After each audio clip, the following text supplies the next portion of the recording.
আমি শুয়েছিলাম তখন, হয়তো ফজরের সময় হতো, তখন 1 ঘন্টা বাকি। চোখটা হালকা লেগে এসেছিল, ঘুম আসেনি তখনও। হঠাৎ অনুভব করলাম চারপাশে ধীরে ধীরে ধীরে ধীরে গাড়ির হর্ন, ইলেকট্রিক্যাল হর্ন, মানুষের শব্দ, কোলাহল, বিমানের শব্দ, মানে তীব্রভাবে ভয়ঙ্কর শব্দ হতে লাগলো। সব মানুষের কথা বলা, টেবিলে টুংটাং, হর্ন মারা, বিকট শব্দ হতে লাগলো আমার কানের মধ্যে। যে শব্দটা আমি সহ্য করতে পারছিলাম না। মনে হচ্ছে যে ওই শব্দের ধাক্কায় আমি ছিন্ন ভিন্ন হয়ে যাব। শব্দগুলো এত গতিতে আমার চারপাশে গুঞ্জনছে, এত গতিতে চারপাশে গুঞ্জিত হচ্ছে, মানে এটা আমি আপনাদেরকে কল্পনা করে বলতে পারবো না, বোঝাতে পারবো না। অনেক সময় আমরা আসলে অনেক কথা বলে বোঝাতে পারি না, অনুভবও করাতে পারি না। এখানে আমাদের কোনো দোষ নেই। ওই শব্দটা সহ্য করতে না পারে আমি একসময় চিৎকার দিয়ে উঠি। মানে আমার মনে হচ্ছে যে আমার ব্রেন আমার মাথা থেকে ছিটকে বের হয়ে আসবে, আমার খুলি ফেটে বের হয়ে আসবে। এত শব্দ, এত শব্দ। ওই সময় আমাকে আমার স্ত্রী ডাক দেয়। সে সাথে সাথে নেমে আমাকে স্পর্শ করে এবং শব্দটা গায়েব। এখন আমি কেন মাথা ধরে আ করছিলাম, চিৎকার করছিলাম, এটা তখন আমি ওকে বোঝাতে পারিনি। কিন্তু আমার এরকম শব্দ শোনা বাড়তে থাকলো। আস্তে আস্তে আমি প্রচুর শব্দ শুনতে পাই, প্রচুর খারাপ লাগে। চারপাশটা হুট করে যেন মনে হচ্ছে যে পরিবর্তন হয়ে যাচ্ছে, পরিবর্তন হয়ে এই ঘরে না, এই ঘরটা মনে হচ্ছে যেন বাঞ্জার হয়ে গেছে। মানে এই ঘরটা যেন এখন থেকে 100 বছর পরে যেরকম বিধ্বস্ত হয়ে যেতে পারে যে কোনো একটা কারণে, মনে হচ্ছে যে আমি এরকম একটা বিধ্বস্ত একটা পরিবেশের মধ্যে। আমি গাড়িতে যাচ্ছি, আমি গাড়িতে বসা, আমার পাশে লোক বসা, তারপরও হুট করে দেখছি যে একটা হাত চলে আসছে আমার সামনে। কখনো জানালা দিয়ে আসছে, কখনো সামনের দিক দিয়ে আসছে। ওই হাতটা যেন ঝলসে গেছে আগুনে।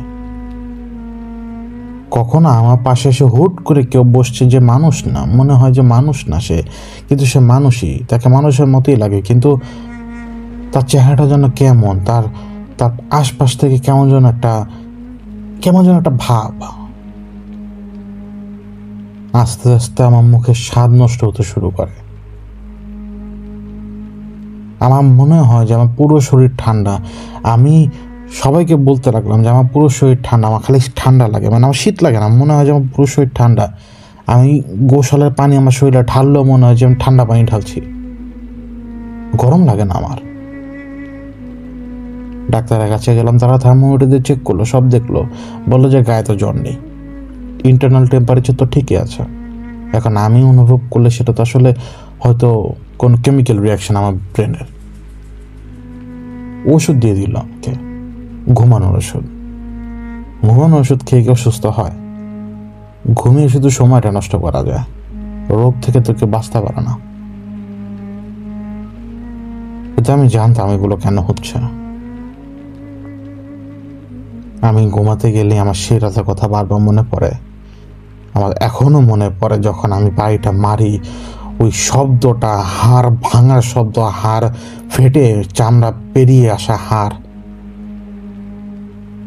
ওই শকুনের ওই চিৎকার আমার কানে বাজে। কিন্তু এই সব নিয়েই আমি চলছিলাম। ধীরে ধীরে ধীরে ধীরে আমরা মায়াতে চলে আসছিলাম। কেউ কিন্তু জানতো না, টিমের মেম্বাররা জানতো যে আমি আত্মাগোল হয়ে গেছি। আমার টিমের কয়েকজন মেম্বার জানতো যে আমি একবার অ্যাটেম্প্ট নিয়েছিলাম সুইসাইড করার। কয়েক মেম্বার জানে, সবাই না।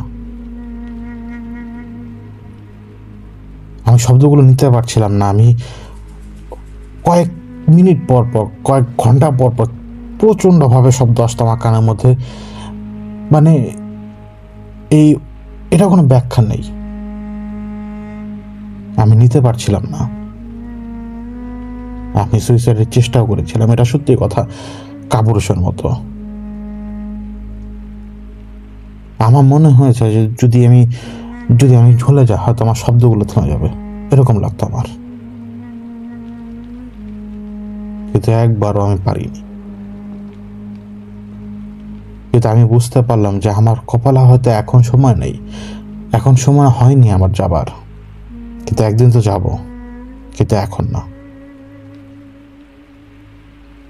অস্থির হয়ে উঠেছিলাম আমি, সাহেব, দিগন্তের তারা, ওরা আমার আশপাশে নেই, ওরা ওদের নিজেদের অস্থিরতার মধ্যে চলে গেছে ততক্ষণে, কারণ আর ওই অপশন আমার হাতে নাই।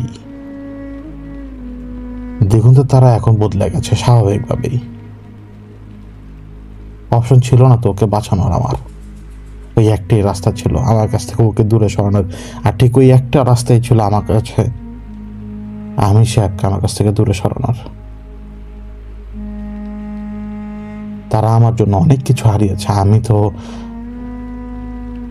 তো তাদের জন্য কিছু করতে পারিনি, শুধু এইটুকু তো পারি করতে।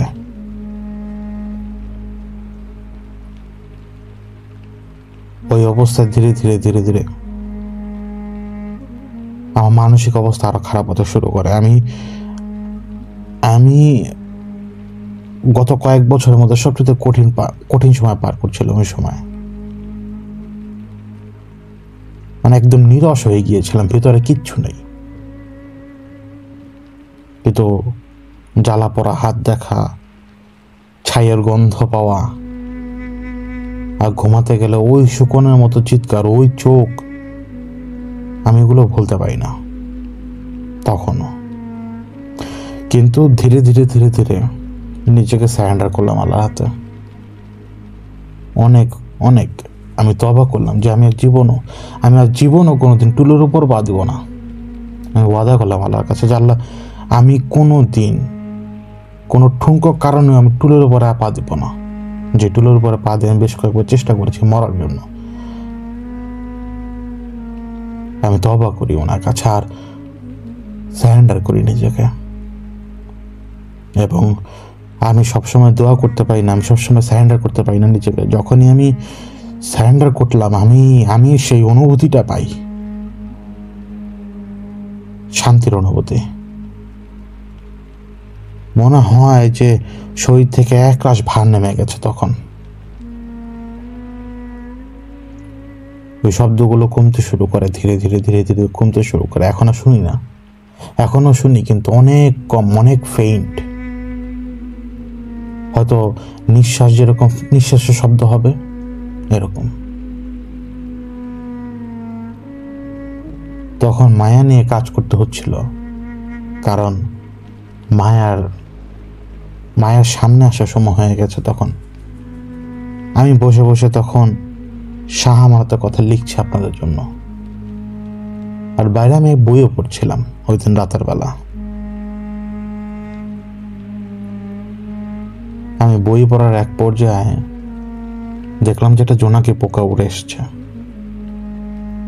ঠিক বইটা আমার টেবিলের উপরে রাখা, বইয়ের উপরে আমি টেবিলের উপরে হেলান দিয়ে বসা, আমি একটু বাম দিকে হেলান, আমি মাথা কোনোটা টেবিলের উপরে রেখে মাথাটা ধরে রেখেছি এক হাত দিয়ে।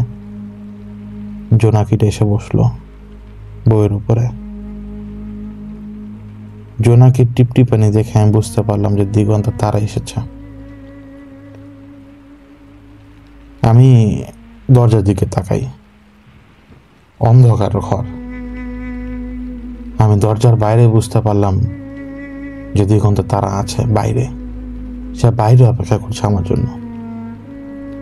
আমি গেট খুলে বাইরে যাই। বাইরে যাওয়ার পর আমি দেখতে পাই চারপাশে জোনাকি, একটা দুটো নয়, কয়েকশো জোনাকি চারপাশে উঠছে। ওরা ওদের মতো টিম টিম করে আলো জ্বালিয়ে জ্বালিয়ে উঠছে। এই শহরে কিন্তু জোনাকি দেখা যায় না। আমি জানি ও এসছে এখানে। মনে মনে ওকে খুঁজছিলাম, কারণ মাঝখানে কয়েকদিন হয়ে গেছে ওকে দেখি না। যখন আমি মনে মনে খুঁজলাম ওকে, এদিক ওদিক তাকালাম ওকে দেখার জন্য, আমি শুনতে পাই যে আমি এই জায়গায়। সে আমাকে বলল যে আমি এই জায়গায়। আমি তাকাই সেদিকেই। সে চিরচেনা রূপে এখন আর সে নেই।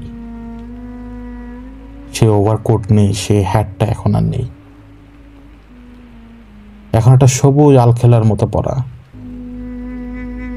অন্তত কোমর পর্যন্ত ভিজিবল, বাকি অংশটুকু দেখা যায় না স্বাভাবিকভাবেই। মাথায় এখন আর হ্যাটটা নেই, হ্যাটের বদলে মনে হচ্ছে যেন একটা মুকুট, ছোট্ট একটা মুকুট, ছোট্ট একটা ফুলের মতো কোনো মুকুট। সে আমাকে দেখে মনে হলো যে হাসলো।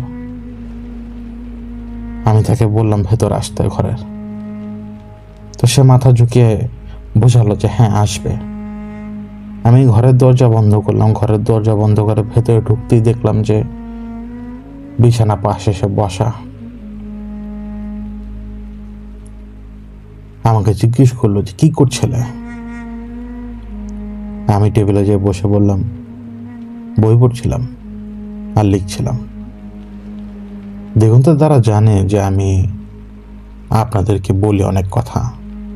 সে আমাকে বারবার নিষেধ করেছিল। সে বারবার নিষেধ করে বলেছে যে লোকদেরকে কখনো আমাদের কথা বলো না, তারা হাসবে তোমাকে নিয়ে, দুনিয়া ভাববে তুমি পাগল, কারণ দুনিয়া অন্ধ, তাদের চোখ অন্ধ না, তাদের দিল অন্ধ। কিন্তু আমি ওকে বলেছিলাম যে না, কিছু মানুষ বিশ্বাস করে, সবাইকে তো বিশ্বাস করাতে পারবো না। আমি যখন কথা বলা শুরু করেছি মানুষদের সাথে, তখন অনেক কথাই তো বলতে হয়। এই কথাই আমি ওকে বলেছিলাম। ও আমাকে জিজ্ঞেস করলো, তা এখন কি শোনাবে তুমি মানুষদেরকে? তারা কি তোমাকে এখনো বিশ্বাস করে এত কিছুর পরেও?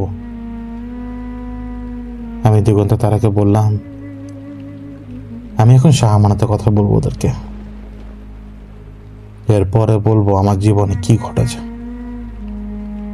দিগন্ত তারা আমার দিকে তাকিয়ে বললো যে কাজটা করো না, ওরা তোমাকে নিয়ে হাসবে।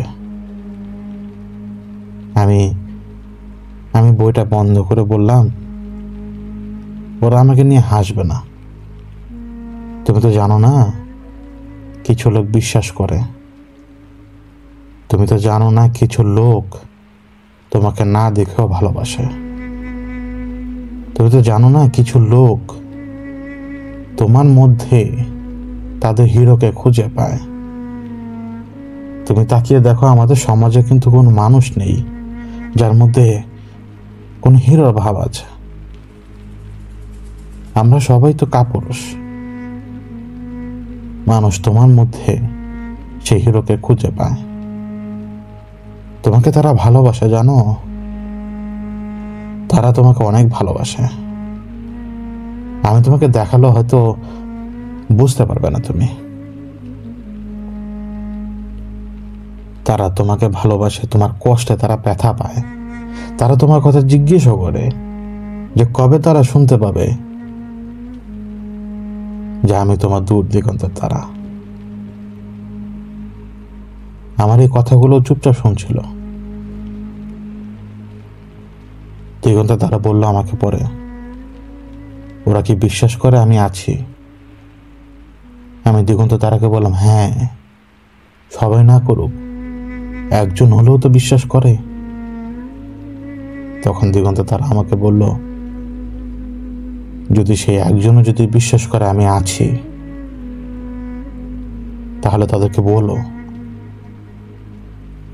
বলো যে এই আলোর এক তারা আছে, যে অনেক দূরে তাকালে আকাশে যদি কোনো তারা দেখা যায় টিম টিম করে, অনেক সময় তাকিয়ে থাকলে মনে হয় যে আলোটা বুঝে গেছে। ওই রকম দূর দিগন্তের যে তারা, ওই তারা দেখলে যাতে তারা মনে করে যে আমি সে তারা। আমি দিগন্ত তারাকে বলেছিলাম যে হ্যাঁ আমি বলবো, আর এই যে আজকে আমি বললাম আপনাদেরকে।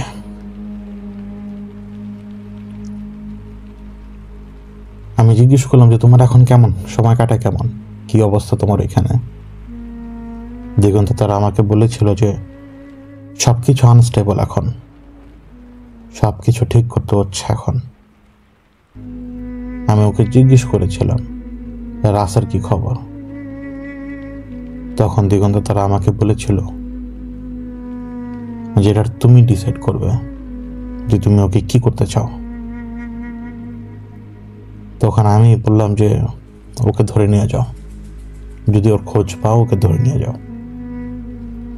তখন দিগন্ত তারা আমাকে বলে যে একটা ফ্যাক্টরিতে সে লুকিয়ে আছে, খোঁজ আমরা পেয়ে গেছি, লোকেশনটা তোমাকে দিয়ে দেব, এখন তুমি ডিসাইড করো তুমি কি করবে। আমি দিগন্ত তারাকে বললাম যে এক কাজ করো, এখন তার ওর ক্ষমতা নেই, কিন্তু সে তারপরও যদি এইখানে থাকে, সে যে কোনো কিছু করতে পারে যে কোনো সময়ে, তুমি ওকে বন্দি করে নিয়ে যাও। তখন দিগন্ত তারা আমাকে বলে যে সেইখানে তোমার থাকাও জরুরি, সেই স্থানে তখন তোমার থাকা অত্যাবশ্যক, কারণ এখন তুমি ভিন্ন। যাকে তুমি পরাস্ত করেছ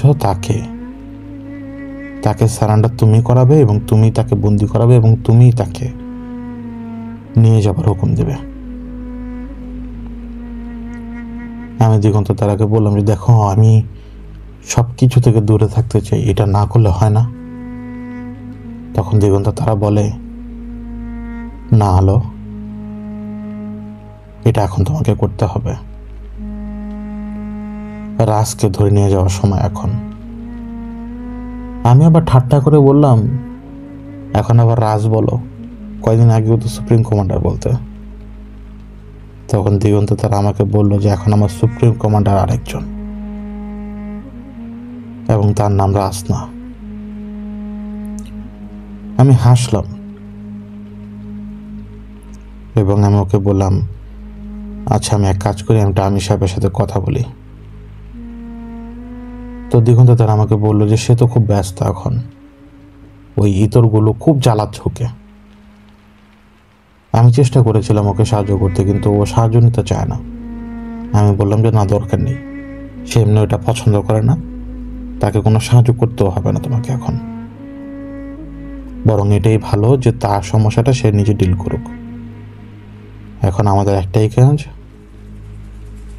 আমার এখান থেকে বের হওয়া শেষবার, সব কিছু ধুয়ে মোছা পরিষ্কার করে দাও, পারবে না? আমি এই কথাটা বললাম দিগন্ত তারাকে। দিগন্ত তারা উঠে দাঁড়িয়ে বলল তুমি যা বলবে আমি তাই করব। এবার একটা হাসি দিল, ওই হাসিটা অনেক দিন দেখি না, কারণ গেল 2টা বছর আমাদের জীবনটা একদম হেল।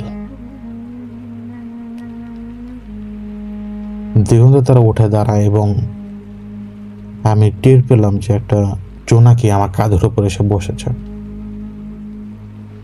সে চলে যাচ্ছে, সে তো আর মানুষের মতো যাচ্ছে না। সে একবার পিছনে ঘুরে, আমি বুঝতে পারলাম যে সে পিছনে ঘুরেছে, আমি তার দিকে তাকাইনি। সে আমাকে বলল ওরা কি তোমাকে ভালোবাসে আসলেই, মানে আপনাদের কথা? আমি বললাম যে সবাই তো না, ধরে নাও অন্তত 10 জন ভালোবাসে, আমি তো বাকিদের কথা জানি না। দিগন্ত তারা আমাকে বলল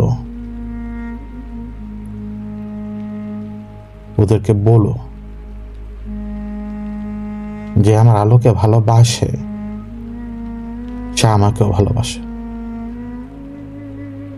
আমি বললাম যে হ্যাঁ আমি বলবো, অবশ্যই একদিন বলবো। তখন দিগন্ত তারা বললো আমাকে তাহলে তাদেরকেও বলবে যে এই আলোর দূর দিগন্তের তারা আমি, আর যারা এই আলোর সাথী তাদের জন্য আমি দূর দিগন্তের তারা। আমি বললাম হ্যাঁ বলবো। এরপর সে চলে যায় সেখান থেকে। আমার ঘরে ধীরে ধীরে আমি বুঝতে পারছিলাম যে জোনাকি ভরে যাচ্ছে, একটা দুটো না, 10টা 20টা 30টা, ওরা কিছুক্ষণ উড়লো। আমি বুঝতে পারছিলাম যে দিগন্ত তারা যেতে চাচ্ছে না, কিন্তু ওকে যেতে হবে। ও আমার সাথে সময় কাটাতে চাচ্ছে, কিন্তু এখন সেই অবস্থাটা নেই। ওকে বন্ধন থেকে আমাকে মুক্ত করতে হবে এখন। আমি বললাম যে তারা, তুমি এখন যাও, তোমার কাজ আছে। আর আমি দূর থেকে শুনতে পেলাম, অনেক দূর থেকে, মনে আছে না, আমি তোমার দূর দিগন্তের তারা। আমি মাথা নাড়ালাম, আর কয়েক মিনিটের মধ্যে সবগুলো জোনাকি ধীরে ধীরে ঘর থেকে বের হয়ে গেল। আমি বইটার দিকে তাকালাম, আমি আকাশের দিকে তাকালাম। আমি বুঝতে পারলাম সময় হয়ে এসছে। আমি এখন শেষের দিকে, একদম এই পথ একদম শেষের দিকে এখন আমার জন্য। সামনে আর বেশি দূর কিছু করার মতো নেই। রাজকে এখন যখন নিয়ে যাবে দিগন্ত, তারা ফিরে যাবে তার জায়গায়, তার নতুন গন্তব্যে। এটাই হয়তো আমি এখন ওকে শেষবারের মতো দেখছি। এটাই ভাবছিলাম বসে বসে। হজরের নামাজ পড়ার পরে একটু ঘুমালাম। তো এশার নামাজের পরে আর কি, সেদিন এশার নামাজের পরে মসজিদে বসে বলছিলাম যে আমি সাহেব, আপনি যেখানে থাকুন, যদি সম্ভব হয় আসুন, আমি একটু কথা বলবো আপনার সাথে। তা আমি ইঙ্গিত পেলাম যে উনি আমার ডাকে সাড়া দিয়েছেন এবং উনি আসছেন। আমি একটা লম্বা সালাম শুনতে পাই। আমি সাহেব একটা লম্বা সালাম দিয়ে আমাকে জিজ্ঞেস করলেন কেমন আছি আমি ওনাকে উত্তর দিলাম আমি ভালো। এরপর আমি জানতে চাইলাম যে ওরা আর কি কি সমস্যা করছে কাজীরা। উনি বললেন যে বর্ডার নিয়ে সমস্যা, বর্ডারের বাইরে তুমি তো বেশ কয়েকজনকে আবার উদ্ধার করেছিলে, এখন ওদেরকে ওই জায়গায় ফিরিয়ে নিয়ে যাওয়াটা খুব কঠিন, এটা ওরাও জানে। গোজারের কথা, বাক্তিয়ারের কথা, খাবা খানের কথা,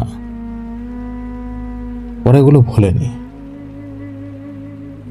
এখন ওরা চাচ্ছে যে ওদেরকে যেভাবে হোক ওদের সেই জায়গায় ফিরিয়ে নিয়ে যাওয়া, কারণ ওরা তো বন্দি ছিল।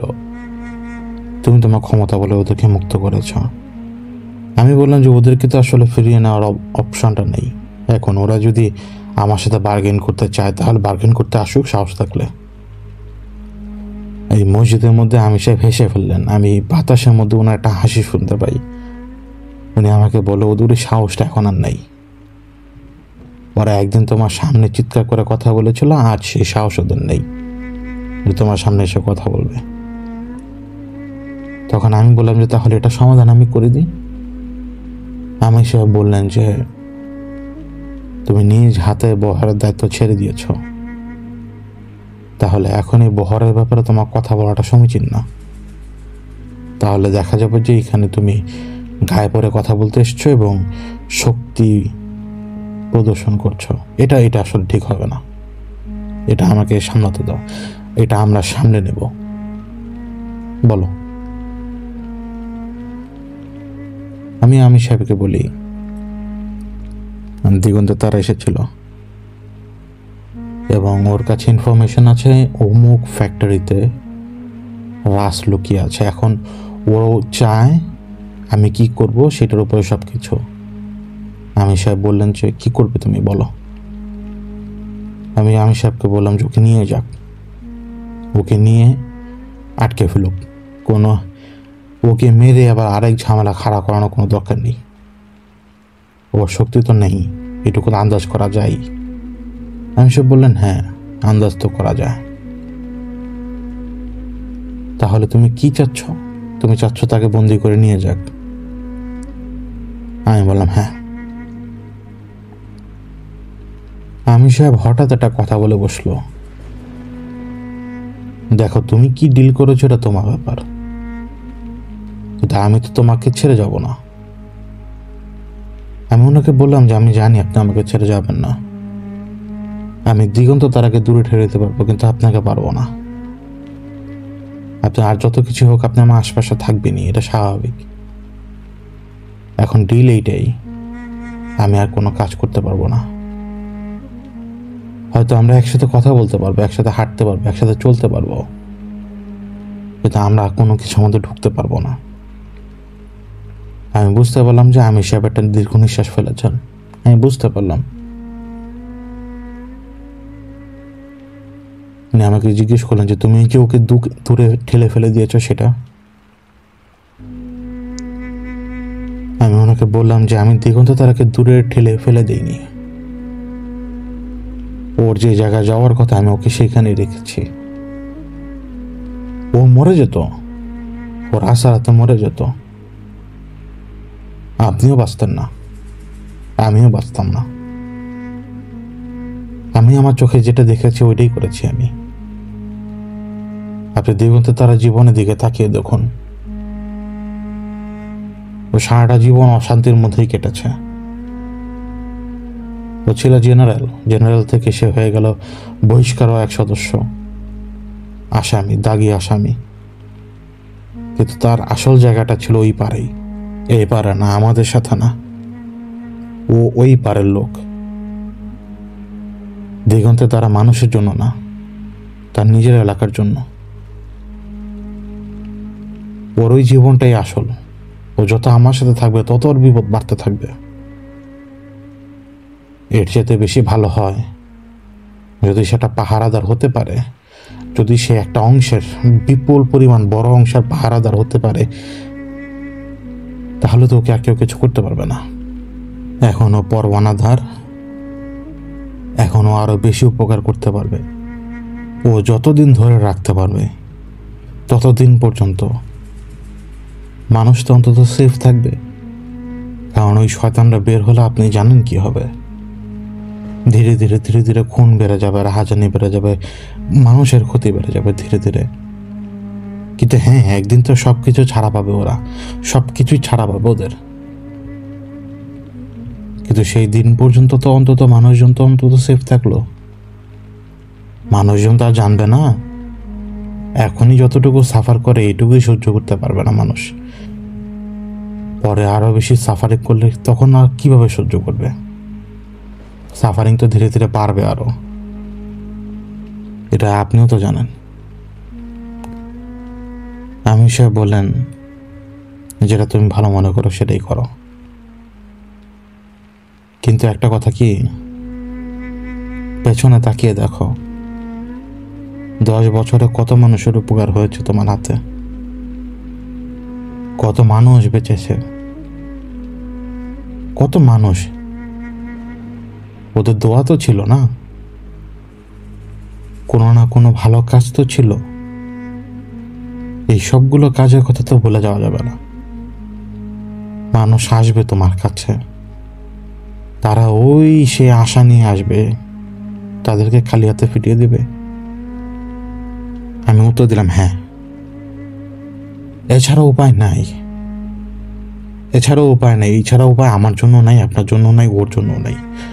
আমরা যদি এই ব্যাপারটা কন্টিনিউ রাখি এখন, তাহলে ডিলটা ব্রেক হয়ে যাবে। ও তো আর আপনাকে মারবে না, ও তো আর দিগন্ত তারাকে মারবে না। এই রাস, এরপরে আরো কত কত দানব আছে, ওরাই তো এসে আমাদের ঘাড় পটকাবে, তাই না? কারণ ওদের সাথে দুশ্মনের হিসাব আলাদা। আর এই লিকুইডটা শুধু এটাই চায়, ও চায় একটাই জিনিস, সেটা হচ্ছে আমরা যাতে ওর পথের কাটা না হই। নাহলে আমাদেরকে ওর পথ থেকে সরিয়ে দেওয়া ওর জন্য একদম সহজ। হ্যাঁ, ও জিতে গেছে, ওর পথ থেকে আমি সরে গেছি, আপনি সরে গেছেন, দিগন্ত তারা সরে গেছে। কিন্তু আমি একজন পুরুষ। আপনি আমাকে শিখিয়েছেন অনেক কিছু। একজন পুরুষের কাজ কি? তার কাজ হচ্ছে জিম্মাদার হওয়া। তার কাজ হচ্ছে তার পরিবারের প্রত্যেকটা সদস্যকে হেফাজতে রাখা, তার পরিবারের প্রত্যেকটা সদস্যের খাবারের যোগান দেওয়া, বস্ত্রের যোগান দেওয়া, মৌলিক চাহিদার যোগান দেওয়া, সব ধরনের চাহিদার যোগান দেওয়া, যতটুকু তার পক্ষে সম্ভব। এরপর যখন কোনো বিপদ আসবে, সবার আগে সে দাঁড়াবে। যদি তার সামনে বড় ট্রেন থাকে, যে ট্রেনে পুরো পরিবারকে কাটা পড়তে হবে, তাহলে সে থাকবে সবার আগে।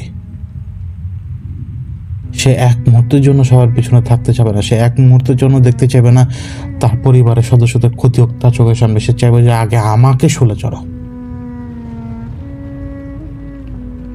আমি একজন পুরুষ,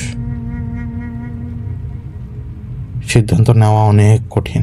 আপনি আমাকে একদিন বলেছিলেন না, আজকে আমি এই জায়গায় দাঁড়িয়ে আমি আপনাদেরকে সেফ দেখতে পাচ্ছি,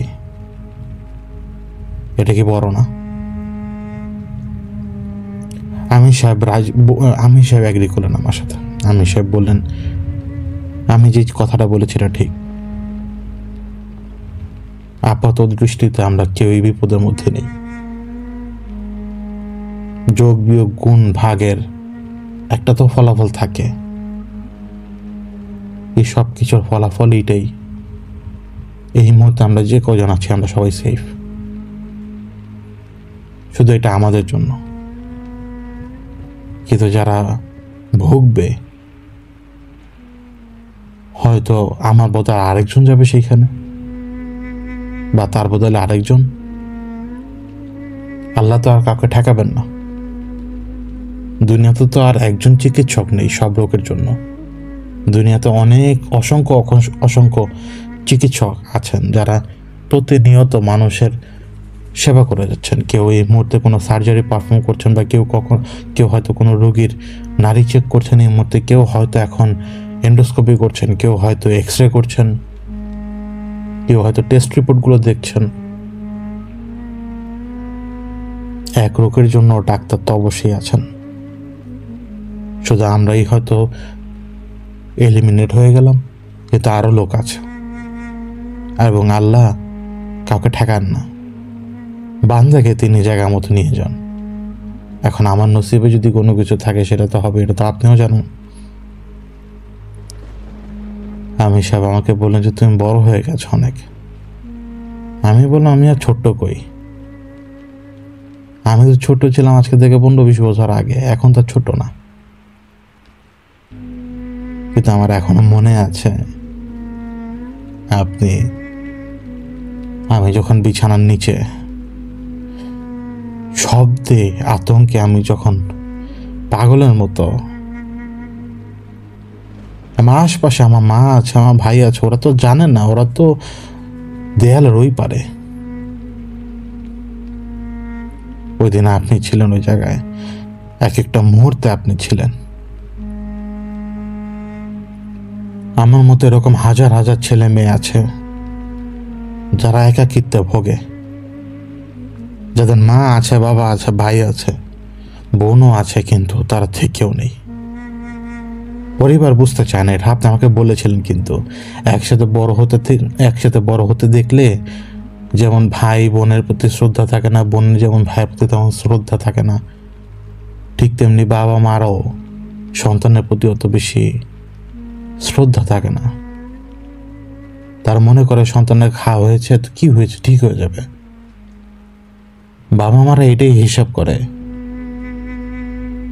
যে মানসিক সমস্যা আসলে কোনো সমস্যাই না, ভং ভাং মনে করে যে সন্তান ধাপ্পাবাজি দেওয়ার চেষ্টা করছে পড়ালেখা থেকে। বাবা মাদের এটা কে বুঝাবে যে না, পড়ালেখা না, সমস্যার গোড়াটা অন্য জায়গায়। হয়তো কেউ ইনসিকিউর ফিল করে, জোর করে তা সবাইকে ঠিক করা যায় না। জোর করেই পড়ালেখা করালে কি আর পড়ালেখা শিখতে পারে কেউ? জোর করে কি কেউ ডাক্তারি পড়লে ডাক্তার হতে পারবে না। সেই বাবাও একজন পুরুষ আর সেই মাও একজন মা। তফাৎ এইটাই দৃষ্টিভঙ্গির। যেমন একজন ভালো বাবা ছিল আমার, সে তো এখন আর নাই, কিন্তু তার বদলে আপনি তো আছেন। ওই বাবার ছায়াটা তো দিয়েছেন না। হ্যাঁ, আপনি আমাকে কখনো একটা ভুল কাজ করতে দেননি। তো বাবা মাদের তো আপনাদের মতো হওয়া দরকার। আপনি সব সময় চেয়েছেন যে আমি যাতে নিজ পায়ে দাঁড়াই, এই যে আমি আজকে নিজ পায়ে দাঁড়ানো। আপনি আমাকে বলুন তো, আমি কি নিজ পায়ে দাঁড়ানো আজকে? উনি আমাকে বললেন উনি আমাকে বললেন যে আমি জানি এখন তুমি নিজ পায়ে দাঁড়ান, নইলে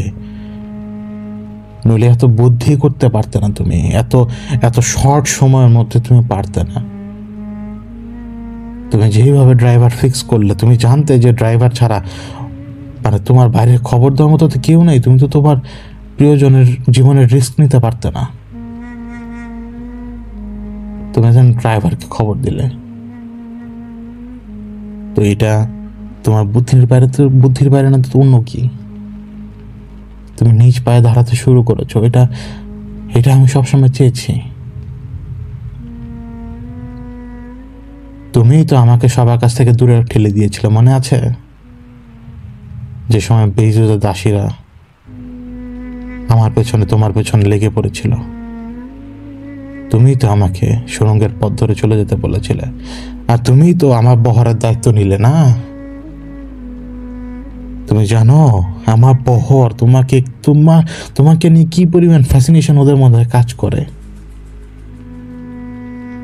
ওরা তোমাকে ভালোবাসে, ওরা তোমাকে পছন্দ করে।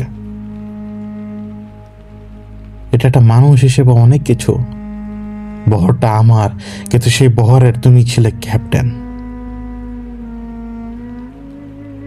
তুমি মানুষ, তুমি পদবি নিলে ক্যাপ্টেন, আবার তুমি সবার সামনে দেখিয়ে দিলে যে ক্ষমতার প্রতি তোমার বিন্দু পরিমাণ টান নেই, সেটা যে কোনো কারণেই হোক। আমি জানি তুমি নিজের পায়ে দাঁড়িয়ে গেছ, এখন সবকিছু তুমি তোমার নিজের মন মতো করো, তোমার ইচ্ছা মতো করো। আমি সবসময় তোমার পাশে থাকবো, যেইভাবে তুমি আমাকে চাও। আমি ওনাকে বললাম ঠিক আছে, আগামীকালকে ফ্যাক্টরিতে যাব, যে ফ্যাক্টরির ঠিকানা আমাকে দিয়েছে, আমি চাই আপনি আমার পাশে থাকুন। আমি সাহেব আমাকে বলেন ঠিক আছে। আমি সকালবেলা বের হই, ওই নির্দিষ্ট এলাকায় যে পৌঁছাই এবং অপেক্ষা করতে থাকি রাতের। এবং আমি দূর থেকেই ওই ফ্যাক্টরিকে বারবার দেখছিলাম। ফ্যাক্টরিটা তখন বন্ধ ছিল। আমি ফ্যাক্টরিটার সামনে, কিন্তু চারপাশ দেখলে মনে হয় ধীরে ধীরে ধীরে ধীরে অনেক লোকের উপস্থিতি বাড়ছে এই জায়গায়। আমি কাউকে নিজের চোখে দেখছি না, কিন্তু আমি অনুভব করতে পারছি যে চারপাশে কেমন যেন একটা গুমোট পরিবেশ। নিজের কাছে অস্বস্তি লাগছিল অনেক। ওই ফ্যাক্টরিটার মধ্যে এই মুহূর্তে রাস আছে, এটুকুই আমি জানি। আমি কয়েকটা কদম সামনে আগাই। ফ্যাক্টরিটা আমার কাছ থেকে ততক্ষণে প্রায় হয়তো 50 মিটার দূরে। হঠাৎ সেই একই রকম অনুভূতি, সেই একই রকম দৃশ্য। হঠাৎ একটা পোড়া হাত আমার চোখের সামনে এসে পড়ল, এবং ধীরে ধীরে ধীরে ধীরে চারদিকে শব্দ বাড়তে লাগলো। একরকমের আলো, একরকমের মানে ভীষণ উজ্জ্বল আলো, মানে আমি নিতে পারছিলাম না। আমার কান ব্যথা করছিল, কানের মধ্যে কেমন যেন অস্বস্তি লাগছিল, এটা বলে বোঝানো যাবে না। ধীরে ধীরে ধীরে ধীরে এই শব্দ এবং আলো কেটে যায়।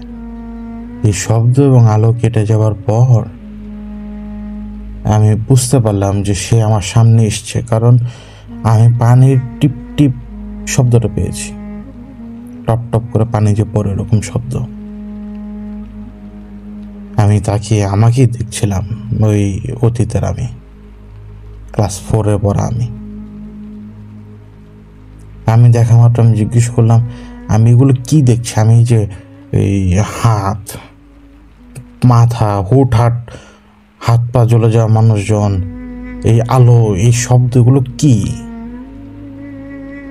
তো সে বলল এটা টেম্পোরারি ইফেক্ট, কারণ আজকে ধরাশায়ী করার কারণেই ওইটুকু ইফেক্ট আমার উপরে পড়ে গেছে স্বাভাবিকভাবেই। এটা একরকমের ব্যাখ্যা দিয়ে বলে বোঝানো যাবে না আপনাদের।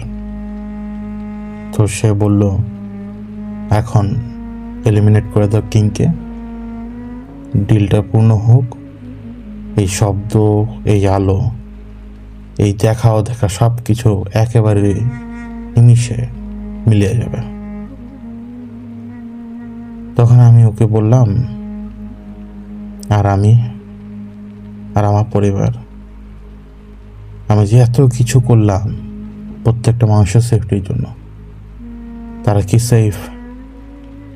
কারণ আমার সাথে তো অনেকবার 2 নম্বরই হয়েছে। তো সে আমাকে শুধু এইটুকু বললো, তোমার কি মনে হয় আমি কি মিথ্যা বলছি তোমার সাথে? এখন আমারও অনুভূতি ওইটাই যে সে আমাকে মিথ্যা বলেনি, এবং এটা আমিও তো বিশ্বাস করি। কারণ ওই দিন মাঠে শুয়ে থেকে যখন আমি আসমানের দিকে তাকিয়েছিলাম দিগন্তের তারার, আমি তখন তো আমি এটাই চেয়েছিলাম যে আমি এখান থেকে বের হয়ে যাবো, আল্লাহ আমাকে সুযোগ দিলে। তখন সে আমাকে ইশারা দেয় তাকানোর জন্য ফ্যাক্টরির দিকে, এবং যখন আমি তার ইশারা ফলো করে ফ্যাক্টরির দিকে তাকাই ততক্ষণে পানির টিপ টিপ শব্দ আমি আবার শুনতে পাই, মানে সে মিলিয়ে গেছে। তো আমি ফ্যাক্টরির দিকে তাকিয়ে এবার বুঝতে পারলাম যে চারপাশে যত লোক আছে এই মুহূর্তে সবাই পাখির রূপে উঠছে। বিভিন্ন রকমের পাখি হতে পারে, অন্ধকারে কিন্তু আবার বোঝা যায় না তেমন, কিন্তু অন্ধকারে যখন একটা পাখি উড়ে যায় আকাশের কারণে সেটা বোঝা যায়। এবং ওই ফ্যাক্টরি ঘিরে রেখেছে কয়েকশো পাখি এরকম, যারা ঝাঁকে ঝাঁকে উঠছে আশপাশে, কোথাও কেউ স্থিমিত বা থেমে থাকা অবস্থাতে নেই। আমি যত হেঁটে যাচ্ছি তত মনে হচ্ছে যেন আমাকে জায়গা করে দিচ্ছে ওরা যাওয়ার জন্য। এবং আমি ওই ফ্যাক্টরিতে প্রবেশ করি। আমি ফ্যাক্টরিতে প্রবেশ করার পর আমার পেছন দিক দিয়ে আমির সাহেব এবং দিগন্ত তারা ওই ফ্যাক্টরির ভিতরে ঢোকে। সেই সাথে ছিল রেভারেন্ড। ওই রেভারেন্ডই সবার আগে বলল যে আমি সেন্স করতে পারছি যে সুপ্রিম কমান্ডার আশপাশেই আছে, কিন্তু এই ফ্লোরে না, আমাদের সামনে যে ফ্লোর আছে এই ফ্লোরে না, সে হয়তো আরও একটা অংশের কথা সে আমাকে বলল রেভারেন্ড, যে হয়তো সে ওই দিকে আছে। এবং রেভারেন্ড এটাও বলল যে কমান্ডার একা না, কমান্ডার সম্ভবত কারোর শরীরের মধ্যে এই মুহূর্তে, কারণ বাইরে তার কোনো অস্তিত্বের কোনো আলামত নেই। আমরা এখানে অনুভব করছি যে এখানে কমান্ডার আছে, কিন্তু তার অস্তিত্ব বাইরে অনুভব করছি না আমরা। আমি সাথে সাথে দিগন্ত তারাকে বললাম, মানুষ ছিল এখানে? এখানে কোনো মানুষ থাকে? তো দিগন্ত তারা নর্মালি উত্তর দিল যে পাহারাদা তো থাকার কথা এখানকার, কারণ এরকম স্ট্রাকচার তো মানুষ পাহারা দেয়, এখানে তো অনেক মালামাল আছে।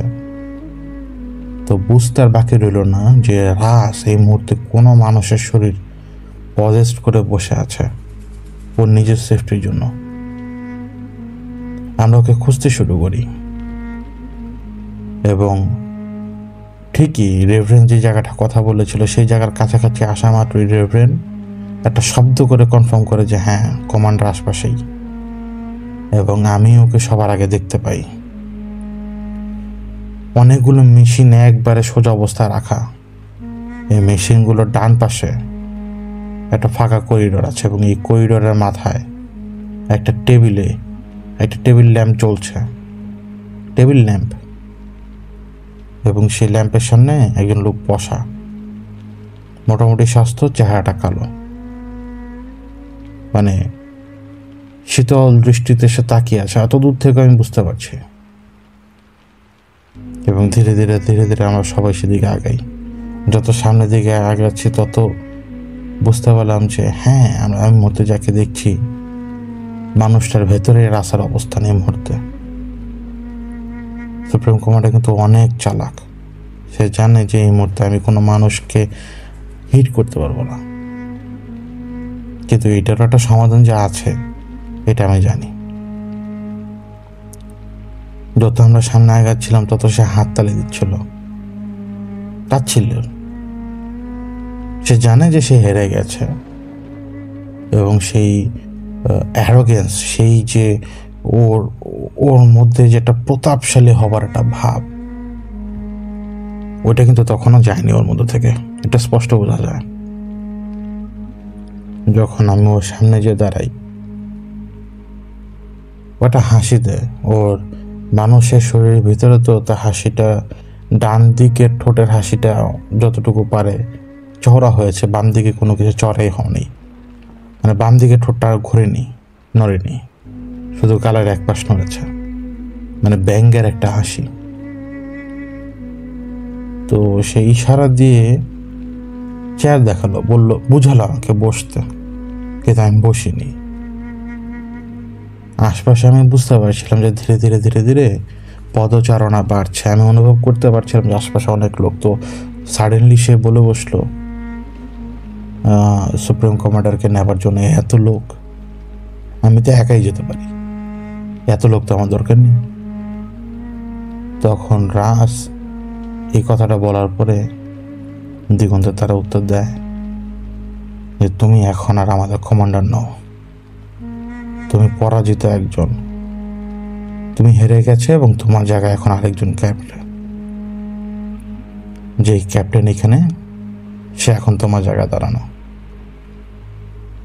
সুতরাং নিজেকে সুপ্রিম কমান্ডার মানবে না বা বলার চেষ্টা করবে না। তো ওরা সাথে সাথে উত্তর দিল,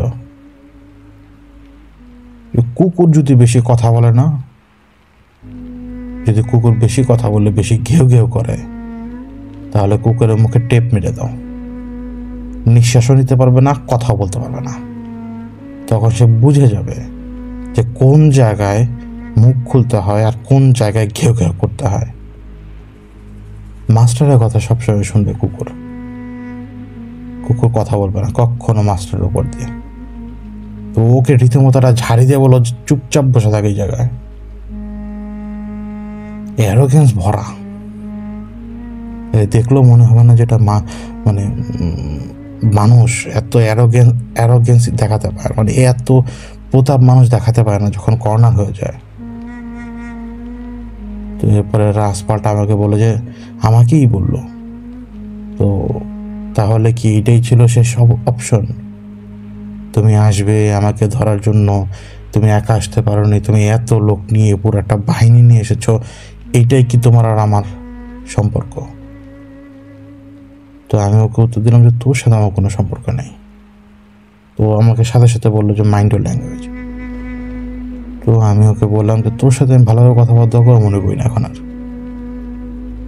তোর যে প্রতাপ ছিল, তোর যে শক্তি ছিল, আজকে কই গেল তোর সব শক্তি? আজকে কোথায় গেল তোর এত প্রতাপ? তুই আজকে দেখ, একটা সাধারণ মানুষ তার শরীরে বসে আছিস, তার একটা পরিবার আছে, তার একটা ফ্যামিলি আছে, সেইখানে পাহারা দেয়, তার জীবিকা, তুই তো এটাও নষ্ট করে ধান্দায় আছিস। তো রাজ খ্যাক খ্যাক করে উঠলো, বললো যে আরে এই দূষিত শরীরের মধ্যে বসে থেকে তো আমারই সবচেয়ে বেশি অস্বস্তি লাগে, আর তুমি বলছো সে জীবিকা নির্বাহ করে? হ্যাঁ করে, করে তো, তার পরিবার আছে, হ্যাঁ আছে তো, কিন্তু এই ফ্যাক্টরির মধ্যেই একটা মেয়ে আসে এবং সেই মেয়ের সাথে ওই যে ওইদিকে সে কি করে সেটা জানো? জানো তো, 200 টাকার বিনিময়ে। তোমরা মানুষ টাকাতেই শেষ। সব কিছু আমি এখন বুঝি যে সব কিছুর নেপথ্যে হচ্ছে টাকা। তোমাদেরকে টাকা দিলেই তোমাদেরকে কেনা যায়। আর এই যে দেখো চারপাশে এগুলো সব কুকুর, ওরা আমার ডগ। ওদের আমি বললে ওরা ভাও ভাও করে, ওদেরকে আমি বললে ওরা চুপ থাকে, কিন্তু আজকে দেখো সুযোগ পেয়ে আমার সামনে ভাও ভাও করে। কিন্তু এই ভাও ভাওটা যদি আরো কিছুদিন আগে করতো না, এখানে চিন্তা থাকতো না, মেরেই ফেলতে পারি। তো আমি সে আমাকে ক্রস করে একেবারে ওর সামনে যে দাঁড়ান, তখন ওই লোক আর আমি সাহেবের মধ্যে দূরত্ব ছিল আধা ফিট এরকম। তো আমি সাহেব ওকে স্ট্রেট ফরওয়ার্ড জিজ্ঞেস করলেন, কি চাস? আর একবার লড়তে চাস? আয় বের হ, শরীর থেকে বের হ, কথা দিচ্ছি তুই আর আমি, আর অন্য কেউ কিচ্ছু করবে না। তো ওই লোকটা আর কি, মানে ওই লোকটা থুতু মারলো আমি সাহেবের দিকে, মানে রাসি। তো সে তো মারা পরে আমি সাহেবকে বললাম এ পাশে চলে আসুন, ওর সামনে যাওয়ার দরকার নেই। অবভিয়াসলি থুতার ওনার গায়ে লাগবে না, কারণ উনি বাতাসে মিশে আছেন তখন। তো আমি ওকে বললাম যে দেখো, ভালো ভালো তুমি এখান থেকে চলে যাও, ওরা তোমাকে নিতে এসছে, তুমি আর এখন ওদের কমান্ডার না, সুতরাং ওরা এখন তোমার কোনো হুকুম তামিল করবে না, এবং তোমার সে শক্তিটা পর্যন্ত নেই। আমি চাই না যে এত বছর ধরে, এত সহস্র বছর ধরে কমান্ডার ছিল, তাকে বেজ্জুতি করে ধরে নিয়ে যাক, গ্রেফতার করুক। তুমি জানো আমাদের এখানে গ্রেফতার করলে কি করে? 2 হাতে শেকল পরিয়ে দেয়, হ্যান্ডকাফ। তো সাথে সাথে ওই লোক, মানে রাস যার ভেতরে বসে আছে, তার 2 হাত বাড়িয়ে দিয়ে বললো, অ্যারেস্ট মি, ধরো, শেকল পরাও, পরাও, শেকল পরিয়ে নিয়ে যাও, দেখি না কতটুকু সাহস আছে তোমাদের, নিয়ে যাও। এইটুকু ওর কথাতে এতটুকু বোঝা যায় যে এখান থেকে ভালোভাবে ওকে নেওয়া যাবে না। এখন আমার কোনো রকম নিয়তি নেই ওরকম কোনো কিছুর, আমি কারো কোনো বিন্দু পরিমাণ ক্ষতি চাই না। এই সমস্ত কিছুর শেষ ভালোভাবে হতে হবে, কোনো রকমের রক্তপাত দিয়ে না। আমি এখন এতটুকু কাছে, শুধুমাত্র ওকে ধরে নিয়ে গেলেই হলো, কিং এলিমিনেট, ডিল হয়ে যাবে, ডিল কমপ্লিট। সাথে সাথে আমাকে বললো যে ডিল কমপ্লিট, রাস নিজে থেকে। তারপর সে আমাকে বলছিল যে কতদিনের ডিল, বলেছে কিছু তোমাকে বলেছে যে এরপরে কি হতে পারে, তুমি তো এখান থেকে সরে যাচ্ছ, টেম্পোরারি। তোমাকে তো সবাই বলবে যে হ্যাঁ টেম্পোরারি, তোমাকে সবাই বলবে তুমি বের হয়ে গেছো, কিন্তু আবারও বলি টেম্পোরারি, সব কিছু টেম্পোরারি। তুমি হলে পেয়াদা, তোমাকে হাতের ইশারাও চলতে হয়, মন্ত্রীর ইশারাও চলতে হয়, সেনাপতির ইশারাতেও চলতে হয়, আর রাজার হুকুম মানতে হয়। এখন পেয়াদা যদি হঠাৎ করে মন্ত্রী হবার শখ জাগে, তাহলে দাবার ঘরে সবগুলো ঘর পার হয়ে শেষ ঘর পর্যন্ত যে পৌঁছাতে হবে, কিন্তু শেষ ঘর পর্যন্ত যে পৌঁছাতে পারবে না। ও কি চায়? ও চায় তুমি আমাকে এলিমিনেট করে দাও। হ্যাঁ, তো আসো, মেরে ফেলো আমাকে, কিন্তু তাতে লাভ কি? কারোর কোনো লাভ নেই, যা হবার তা হবেই। শুধুমাত্র আমার কাজটাকে তোমরা ধ্বংস করে দিয়েছ। আমি এখানে আসতাম না, আমি কিন্তু এখানে আসার লোক ছিলাম না, মনে আছে না? পুরো সিস্টেমটাকে কেওটিক করে ফেলেছ তোমরা সবাই। এসব কিছু গোড়াপত্তন কোথা থেকে জানো? এই যে কুকুরটা, ও ছিল জেনারেল। এই কুকুরটার হঠাৎ করে কি যেন হলো, সে এখনো মালিকের কথা শুনতে চায় না। ঠিক আছে, ভালো কথা, এরকম যে কোনো জেনারেলের মাথায় সমস্যা হতেই পারে, কিন্তু ওনার মাথায় ভূত চেপে গেছে। ওনার মনে হচ্ছিল যে পুরো সিস্টেমটাই করাপ্ট, কিন্তু সে ভুলে গেছে ওদেরকে যদি আমি কন্ট্রোলে না রাখি, ওদেরকে যদি আমি বেঁধে না রাখি, ওরা আমার পুরো সিস্টেমটাকে ধ্বংস করে ফেলবে, যে সিস্টেমটাকে হাজার হাজার বছর ধরে করে সুন্দরভাবে চালিয়ে এনেছি। ওরা কি মনে করে? ওদের বয়স কত আর আমার বয়স কত কি জিজ্ঞেস করো তো। আমরা তো মানুষ নই, আমরা এনটিটির বয়স কতটুকু কি মনে হয়? তোমার হিসেব করে দেখতে পারো, তুমি যার সাথে কথা বলছো তার বয়স কত? আমি তোমাকে একটা কথা বলি, তোমার এখন যত বয়স তা আমার 1 মাসের সমান। আর ওরা এইখানে যেই সময় গিজার উপরে ওরা ছোট থাকতে নেচে খেলে বেরিয়েছিল, তখন আমি এই সাম্রাজ্য দাঁড় করানোর পেছনে কাজ করছিলাম। এখানে অনেক কিছু কেওটিক জানো। ওদেরকে যদি তোমাদের মাঝখানে ছেড়ে দিই, ওরা আমাদেরকে পার করে ফেলবে। যাদেরকে আমরা আটকাই, যাদেরকে আমরা রেগুলেশনের মধ্যে রাখি, যাদেরকে আমরা সবসময় মনিটরিংয়ের মধ্যে রাখি, ওরা মাইন্ডলেস, ওদের কোনো ব্রেন নেই। এখন যদি বের হয়ে যায় ছাড়া পেয়ে, তাহলে দেখবে কি হবে। এক এক জায়গায় দেখবে রাহাজানি শুরু, খুনাখুনি শুরু। তুমি কোনো কারণই জানবে না। তোমরা মানুষ, তোমাদের চোখ অন্ধ। তোমরা কিভাবে বুঝবে? তোমাদের কাছে তখন হয়তো একটা সময় মনে হবে যে না, এটা হয়তো দুর্ভাগ্য কারণে সে মারা গেছে, হয়তো পাগলের সামনে পড়ে গিয়েছিল, হয়তো ড্রাগ অ্যাডিক্টেডের সামনে, হয়তো ঘরের মধ্যে বেশি ঝগড়া হচ্ছিল, কিন্তু ওরাই তো এর পেছনে। তোমাকে দেখিয়ে তো করবে না মার্ডার, যে দেখো এখানে এসে আমি এখানে বসে বসে মার্ডার করব। ওরা তো এখন তোমাকে দেখিয়ে মার্ডার করবে না, ওরা চাইবেই তোমরা মরো। কারণ এই দুনিয়াটাই ছিল আমাদের, কিন্তু আমরা একসেপ্ট করে নিয়েছি যে শান্তি রাখতে হলে পপুলেশনকে নিয়ন্ত্রণে রাখতে হবে। এই জন্যই এতগুলো কমান্ড সেট করা। কিন্তু তারপরও কিছু কিছু কমান্ডের কাজগুলো ভালো লাগতো না।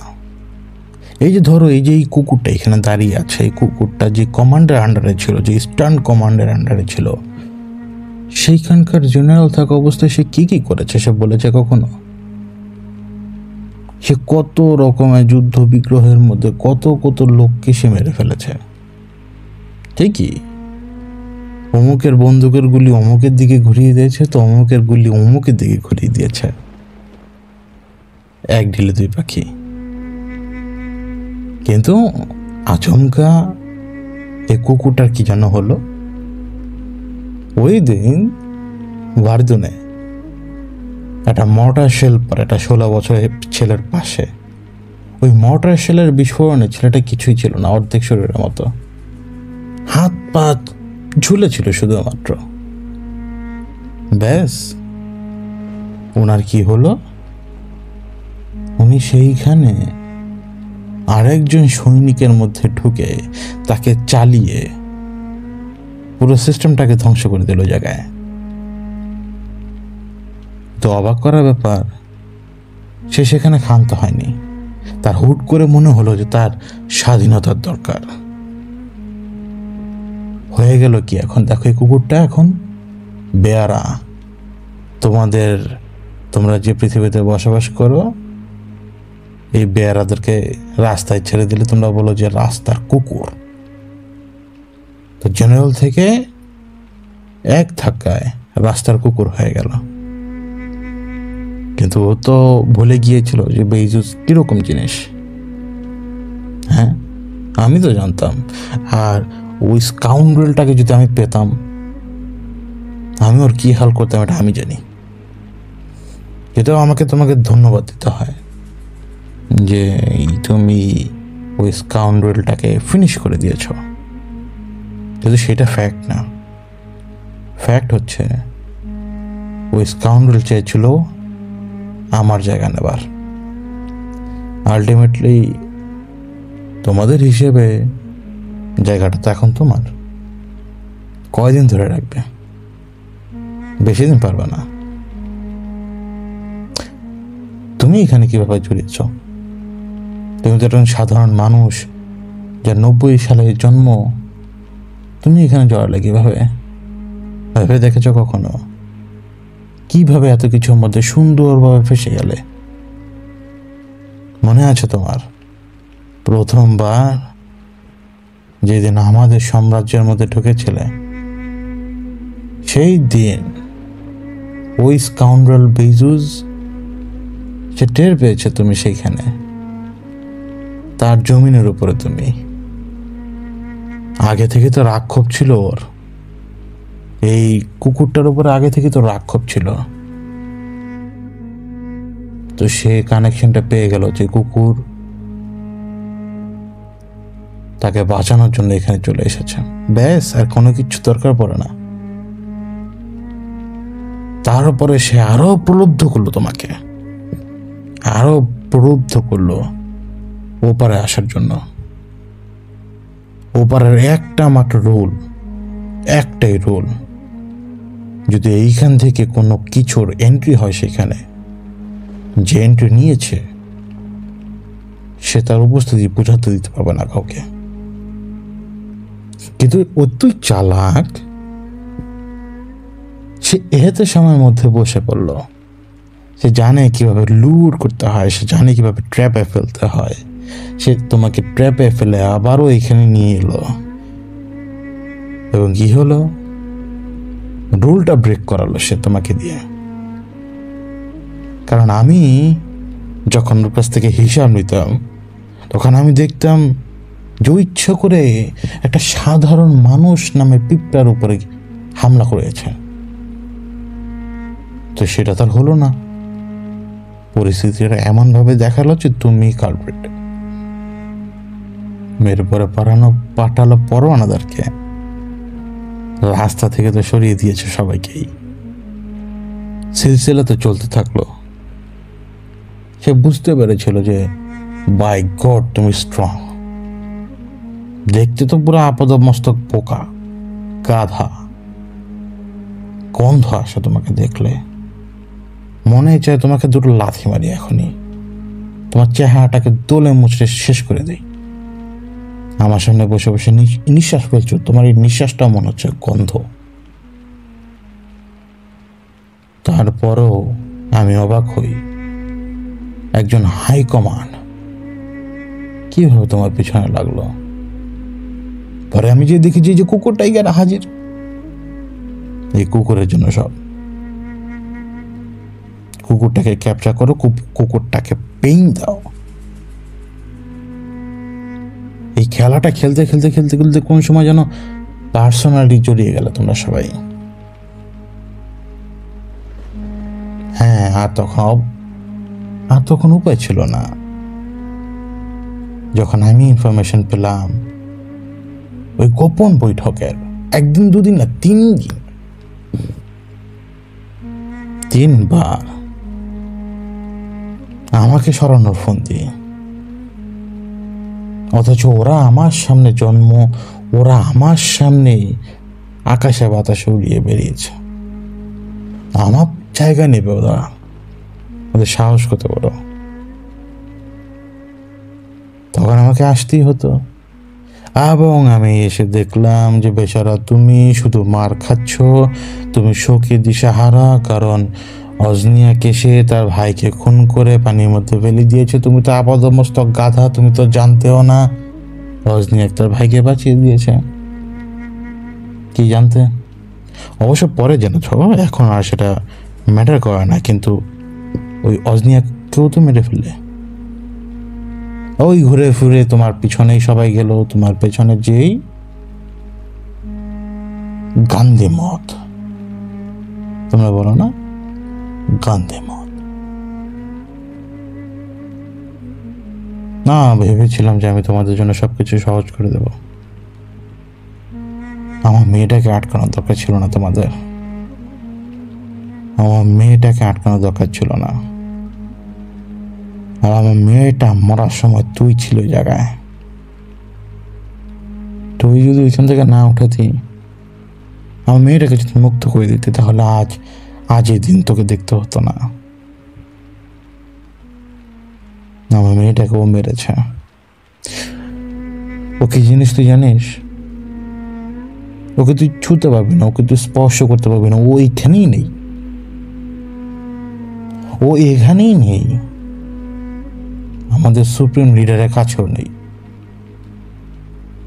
ও দূরে বসে আছে, ও দূরে বসে থেকে সব কিছু কন্ট্রোল করছে। দেখ, চারপাশে এসে তার সাবকনসিয়াসকে পুরোপুরি ছড়িয়ে দিয়েছে।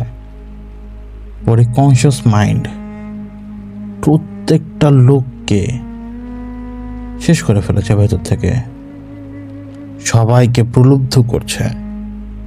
দেখ, এখন তোকেও প্রলুব্ধ করলো, তোকে দেখালো যে এখান থেকে বের হয়ে যাও, তোর জীবনটা তোমার সামনে সুন্দর।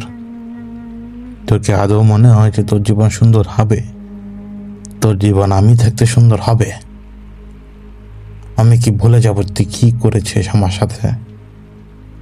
আমি কি ভুলে যাব? মাইন্ডে রাখ, এই রাস তোকে ছাড়বে না। আর তুই কুকুর, আর তুই মুগুর, আরে রেভারেন্ড, তুই তোর কেউ বাঁচতে পারবি না। তোদেরকে আমি নিজ হাতে মারবো। বেজুস যা করতে পারিনি, আফসোস লাগে। হয়তো যদি তোকে মেরেই ফেলতো তাহলে হয়তো হয়তো সে আমাকে হারাতে পারত, কিন্তু আমার সাথে ওরা তা পারবে না। অবভিয়াসলি হিউম্যান মাইন্ড খুবই আলাদা, কারণ তুই কোন জায়গায় হিসাব কোন জায়গায় কষে কষে কষে কষে তুই এক একজনকে এক এক জায়গায় সেট করে ফেলেছিস। তুই এই কুকুরটাকে বাড়িয়ে দিলি পরওয়ানাদার, আফসোস লাগে। জেনারেল থেকে পরওয়ানাদার, মানে কতটুকু ডাউন হলো তার অবস্থা। হ্যাঁ, তুই একে বাড়িয়ে দিয়েছিস পরওয়ানাদার, তুই হয়ে গিয়েছিস আমি। আর এই যে দরবেশ বাবা, দরবেশ বাবা যাবে বোরকাওয়ালিদের পেছনে। এমনিতেও তো তোদের জীবন অশান্ত হয়ে থাকবে। তুই কিসে শান্তি খুঁজিস? তোর জন্মই হয়নি শান্তির জন্য, তোর জন্ম হয়েছে শুধু অশান্তির জন্য। অশান্তি ছাড়া তোর জীবনে কোনো কিছু থাকবে না। এখান থেকে তাকে দেখতে পাচ্ছি তোর পুরো শরীরটা শেষ। কি সে বলেনি, বলেছিল না যে তুই 45 পার করতে পারবি না? আমিও তোকে বলি যে 45 পার করতে পারবি না, তার আগে তুই মরে যাবি। বললাম না, তাকিয়ে দেখতে পাচ্ছি শরীরে রোগ বাঁধিয়ে ফেলেছিস। এত এত রোগ নিয়ে তুই ঘোরাফেরা করিস কিভাবে? অবশ্যই এটা অবাক করার বিষয় না। মারি ছিঁড়ে দাঁত বের করে নিয়ে গেল তোর এই মারির জায়গাটা ফুলে এতটুকু বাঁকা হয়ে গেল, কাউকে তুই বুঝতেই দিলি না। বললি কি ভীমরুল্লাহ কামড় খেয়েছিস? মিথ্যুক, তুই পারিস বটে, কিন্তু মনে রাখিস আমি রাজ তোকে ছাড়বো না, এই কুকুরটাকেও ছাড়বো না, এই মুগুরটাকেও ছাড়বো না। আর রেভারেন্ড তুই, তোকে সবার আগে মারবো।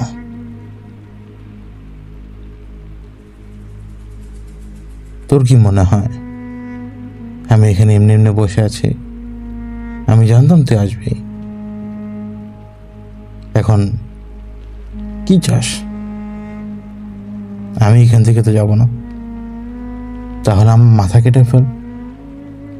অফকোর্স আমি এখন একটা শুয়োরের শরীরের মধ্যে, গন্ধ লাগে, দেখ অপরিষ্কার গন্ধ, কিন্তু সহ্য করছি।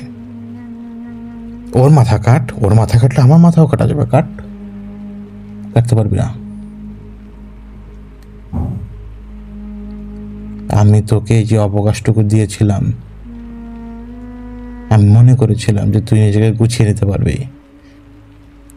আমি মনে করেছিলাম যে তোর মধ্যে শক্তি আছে, কিন্তু তুই ঘুরে ফুলে সেই ম্যানিপুলেটিভ ইডিয়েটই থেকে গেলি যে কেউ এসে তোকে ম্যানিপুলেট করতে পারে। কিন্তু ভেবে দেখ, আমি এসে তোকে ম্যানিপুলেট করিনি, আমি তোকে শক্ত করেছি। মনে আছে? মনে আছে রিতার স্বামী কে ছিল? রিতার স্বামী তো আদৌ মানুষ ছিল না। আমি কেন তোকে এগুলো দেখিয়েছিলাম মনে আছে? আমি চেয়েছিলাম তুই শক্ত হ, তোকে স্ট্রং বানাতে চেয়েছিলাম। তুই সেই ঘুরে ফিরে সেই একই জিনিস, মানুষ, কোনো কাজের না। আমার আফসোস লাগে, তুই যদি আমার মেয়েটাকে মুক্ত করে দিতি তাহলে আজ তোর পাশে আমি থাকতাম। আমার মেয়েটার দায় শুধুমাত্র তোর, অন্য কারণ না। একজন মানুষের মধ্যে বন্দি থাকা অবস্থায়ও রাজকে দেখে মনে হচ্ছিল যদিও এইখানে ওর মন মতো থাকতো, বা যদি মানুষের মধ্যে না থাকতো, এতক্ষণে হয়তো আমরা কথাই বলতে পারতাম না কোনো রকম।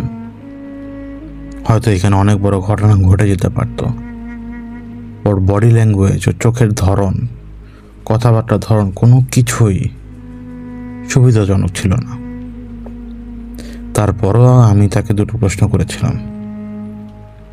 তাকে আমি প্রথম প্রশ্নে জিজ্ঞেস করেছিলাম, এই সাম্রাজ্য দাঁড় যে করিয়েছ, এটার সাম্রাজ্যের মালিকানা কার, তোমার, নাকি এই সাম্রাজ্য অন্য কেউ দাঁড় করিয়েছে, নাকি তোমার উপরে কেউ আছে, নাকি তোমার অধস্তনে কেউ আছে এখন? তখন রাজ বলল, এই সাম্রাজ্য আমি দাঁড় করালেও এই সাম্রাজ্য গোড়াপত্তন করেছে অন্য একজন। অবশ্য তোরা মুসলমানরা তাকে চিনিস, তার নাম জানিস, তালাশ কর, তালাশ করলে জানতে পারবি। সে গোড়াপত্তন করেছিল, বাকিটুকু শুধু আমি সামলেছি। আমরা দুই মেরুর হলে কি হয়েছে, আমাদের চিন্তা ছিল এক, কন্ট্রোল করা সবকিছু, সিস্টেমেটিক ওয়েতে কন্ট্রোল হয় সবকিছু। এখন আমার অধস্তন কেউ নেই, আমার উপরে কেউ নেই, আমার উপরে কোনো লিডার নেই, বা আমার উপরে এর পরে কোনো পজিশন নেই। এই সাম্রাজ্য আমি টিকিয়ে রেখেছিলাম। আর বেজোস চেয়েছিল যে আমার সাম্রাজ্যের উপরে সে, আমার সিংহাসনের উপরে সে বসবে। আমাকে তুমি চিনতে পারবে না, আমি তোমাদের মতো মানুষ নই, আমি ইভল নই, আমি শয়তান নই। এই সাম্রাজ্যের হিসাব তোমার মতো মানুষের করে কোনো লাভ নেই। তোমরা তোমাদের হিসাব করো, কিন্তু মনে রেখো, সব কিছু একদিন ভেঙে যাবে। সেই ভাঙার দিনে এই দুনিয়া দেখবে ওদের জীবন কিভাবে ধ্বংস হয়। কেউ তার নিজ ঘরে, নিজ বেডরুমে পর্যন্ত সেফ থাকবে না। সবাই তখন শিকারে পরিণত হবে, আর শিকারীরা সবাই অপেক্ষা করছেও পারে। পর্দা ভাঙবে, দেয়াল ভাঙবে, সবাই আসবে। সেই দিন আরামসে কোথাও বসে তামাশা দেখব, কারণ প্রফেসি কখনো ভাঙা সম্ভব নয় যদি ততদিন পর্যন্ত তুমি অ্যালাইভ থাকবে না। ওরা হয়তো থাকতে পারে, এই যে কুকুরটা থাকতে পারে, বা এই যে মগুর, কিন্তু তুই বাঁচবি না। সেটা কথা না, কথা হচ্ছে আমি অবাক হলাম তো গ্রাফ দেখে। এই তো কদিন আগে কুকুরের মতো মার খেতি, আর এই কদিনে এত বেশি পরিবর্তন তোর। কি চুক্তি হয়েছিল তোর সাথে ওর? কিসের চুক্তি? সেই চুক্তির মধ্যে কি লেখা আছে যে সুপ্রিম কমান্ডারের পোস্ট আপনার নামে হয়ে যাবে, নাকি এমন কোনো কিছু লেখা আছে যে সারা জীবন পায়ের উপর পা তুলে বসে খেতে পারবে? কি ছিল চুক্তিতে? কিসের চুক্তি করেছিস ওর সাথে? তুই ভেবে চিন্তে করেছিলি? তুই তো জানিস না কি জিনিস, জানিস? ওই মুহূর্তে আফ্রিকাতে সবচেয়ে বেশি অ্যাক্টিভ, তোদেরও আশপাশে ধীরে ধীরে ছড়াচ্ছে সে। ওভার দ্য টাইম সে পুরো পৃথিবীটাকে ক্যাপচার করে ফেলবে, এবং তোর মতো এরকম হাজার হাজার লোক অটোমেটিক ডিলের মধ্যে চলে যাবে। কিন্তু জানা দরকার আমার, আজকে যদি এই ছোট্ট শুয়োর বাহিনী আমাকে গ্রেফতার করে নিয়ে যায়, তাহলে সুপ্রিম কমান্ডারের পোস্ট কে সামলাবে? কে পুরো আনস্টেবল সিচুয়েশনটাকে স্টেবল করবে? ভেকেন্ট পজিশন তো থাকবে না কখনো। একটা পজিশনকে কেউ ভেকেন্ট রাখতে পারবে না যেখানে আমি হচ্ছি সুপ্রিম কমান্ডার। কি করবি বলতো? আমি ওকে দ্বিতীয় প্রশ্ন করেছিলাম তখন। সেই প্রশ্নের উত্তর সে আমাকে দেয়নি। তখন আমি দেখলাম যে সে ওই ভদ্রলোক যার উপরে সে ভর করে বসে আছে তার হাত দিয়ে সামনে রাখা টেবিলটা খোদাই করছে এবং সেই স্ক্র্যাচিং এর শব্দটা হচ্ছে। তখন সে শুধু আমাকে একটা কথাই জিজ্ঞেস করলো যে কি চুক্তি করেছিস, সাহস থাকলে সবার সামনে বলে ফেল।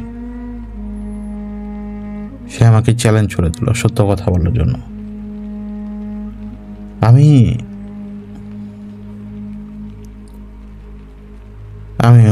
সত্য কথা বলি, কিন্তু কিছু কথা লুকাতে হয়। আমি রাজকে বলেছিলাম, দেখো তুমি আমাকে যে বললে যে আমার জন্ম হয়েছে দুঃখের জন্য, পৃথিবীতে যতগুলো লোক জন্ম নেয় কেউ সুখে থাকে কেউ দুঃখে থাকে, কিন্তু তার দুঃখ বা তার সুখ এটার হিসেব নিকাশ এখানে হবে না। এই সময়টা আমাকে দিয়েছে সে, যে আমাকে সৃষ্টি করেছে, এই অবকাশটুকু দিয়েছে সে আমাকে, সামনে অনন্ত জীবন। এই কয়দিনে যা কামাই করতে পারি। এখন কেউ সুখে থাকলেই যে সে দুঃখে থাকবে তা না, বা কেউ দুঃখে থাকলেই যে সে সুখী না তা নয়। দুঃখের মধ্যেও সুখ আছে,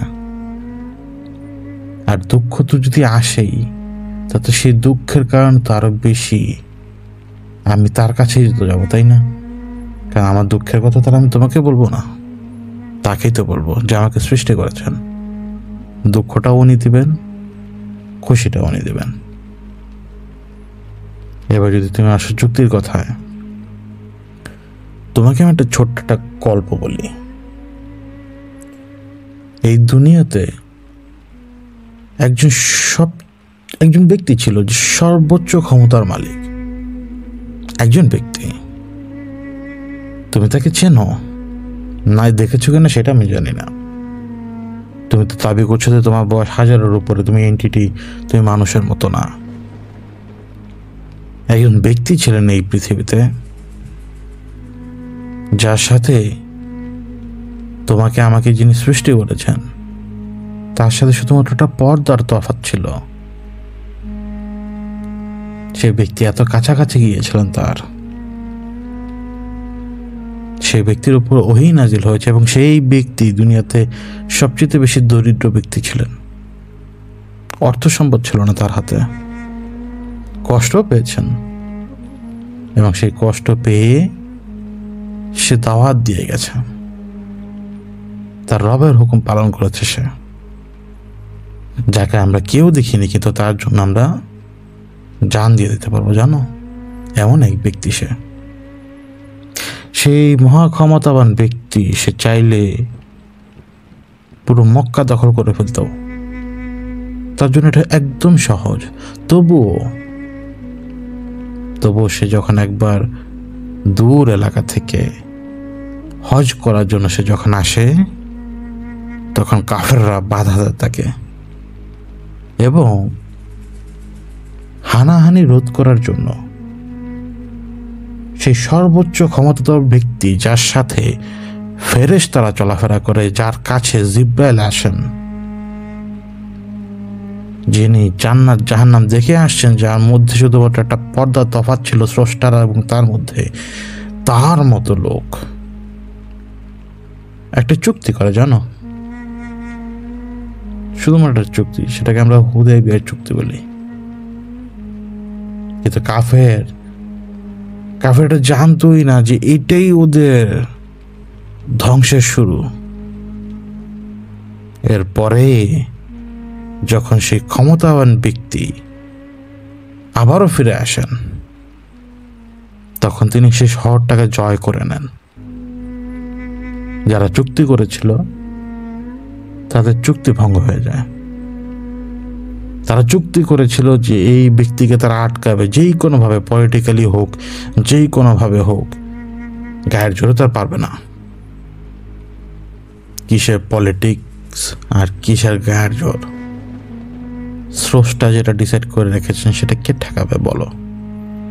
এখন আমার নসিবেই ছিল, আমি এখন তোমার সামনে বসে নিঃশ্বাস নিচ্ছি, তুমি আমার সামনে বসে এক লোকের ভিতরে বসে আছো। এই সব কিছু রিটেন, এই সব কিছু লেখা। সামনে কি হবে সেটাও লেখা, অতীতে কি ঘটে গেছে সেটাও লেখা হয়েছিল। এখন কথা হচ্ছে চুক্তির কথা জিজ্ঞেস করছো। চুক্তি আজ আছে কাল নেই, এখন সেটা ম্যাটার করে না। ম্যাটার করে হচ্ছে যে আমার আপনজন। আমি তোমাদের পেইন নিয়ে ঘুরতে পারবো না। আর তুমি আমাকে মারার জন্য কি করনি? তোমার মেয়ে আমার পিছু নিয়েছিল। তোমার মেয়েকে দিগন্ত তারা কেন বন্দি করেছিল জানো? তোমার মেয়ে বেইজুদের পথের লোক। সে হাজার হোক তোমার মেয়ে মরে যাওয়ার আগে এটাও পর্যন্ত আমাকে বলেছিল যে তুমি পেলে তুমি ওকে আগে মেরে ফেলবে। এখন আমি জানি না যে বাপ আর বেটির মধ্যে কিসের দুশ্মনী, কিন্তু এটুকু তো আন্দাজ করা যায় যে বেইজুজের দলের লোক, বেইজুজ ঘেঁষার লোক ছিল তোমার মেয়ে। নইলে সুপ্রিম কমান্ডারের মেয়ে কেন বন্দি থাকবে? কমান্ডার মানুষ বলে মনে করেছো, তাও আমার ধাপ্পাবাজি বুঝবো না আমি? তোমার মেয়েকে তুমি আটকে রেখেছিলে, আমি আটকিনি। তোমার মেয়ে আমার পিছনে ছুটে গিয়েছিল, এই কারণে সে বের হয়ে আসতে পারে, এবং সেই আমার আজন্ম প্রিয় সাথীর রূপ ধরে আমাকে বোকা বানাতেই থাকে। কিন্তু একটু হলেও তো বুঝতে পারছিলাম যে হঠাৎ এত বেশি আদর দরদ অপরিচিতের কাছ থেকে কেন আসবে। পরওয়ানাদার দিগন্তে তারা এখানে দাঁড়ানো, সে সকল ইনফরমেশন নিয়েছে। তুমি নিজে তোমার মেয়েকে বন্দি করেছিলে। এখন এটাই সে জানতে চেয়েছিল যে তোমার মেয়ে কি করেছে। এই জন্যই তোমার মেয়েকে বন্দি করা, কারণ একজন বন্দি ওই পার থেকে এই পারে আসা মানে সিস্টেমটা ব্রেক হয়ে যাওয়া। যে সিস্টেমটা তোমার মেনটেন করে সেটা ব্রেক হয়ে যাবে। দেখো, আমি জানি না কোনো কিছু, দিগন্ত তারা তো জানে। তো সে চেয়েছিল মেল্ট ডাউনটা যাতে না হয়, কিন্তু সে এখন গিয়ে তোমার মেয়েকে কেন মেরেছে এটা তোমাকে তাকে জিজ্ঞেস করতে হবে। আমি নিজের হাতে মারিনি, আমি ইনভলভ ছিলামও না, কোনো প্রমাণও নেই যে আমি তোমার মেয়েকে খুন করেছি। সুতরাং এর দায়ভার আমার কখনই ছিল না। এবার আসে বেইজুদের কথায়। ঠিক কথা বলেছ। আমি যখন ওই যে 7 সাল কাটেগা, আমি যখন ওদের পিছনে গেলাম, সেই দিন আমাকে বাঁচানোর জন্য এসেছিল।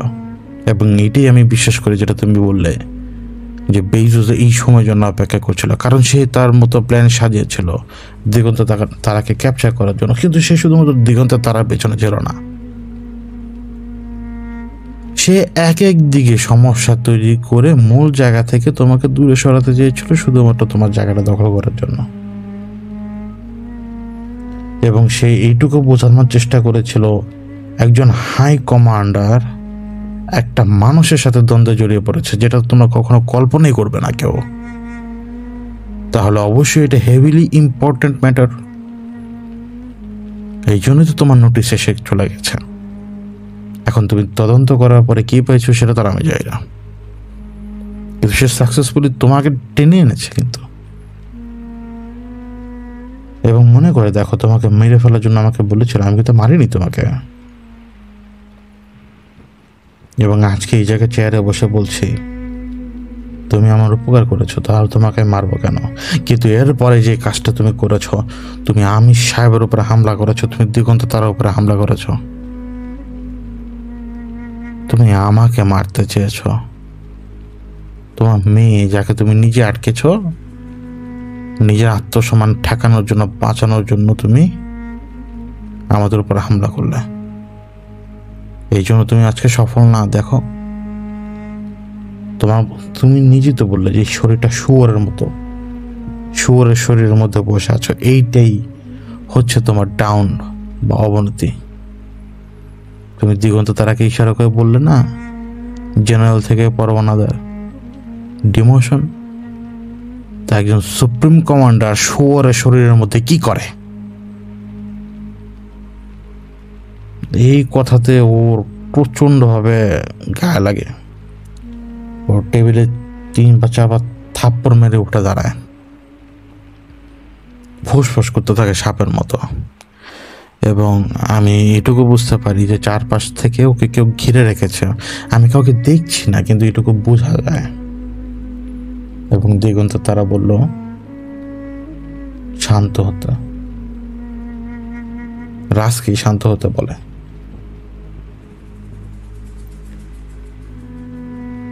এরপরে সে আমাকে বলল, তাহলে তোর ডিলটা কি ছিল বল।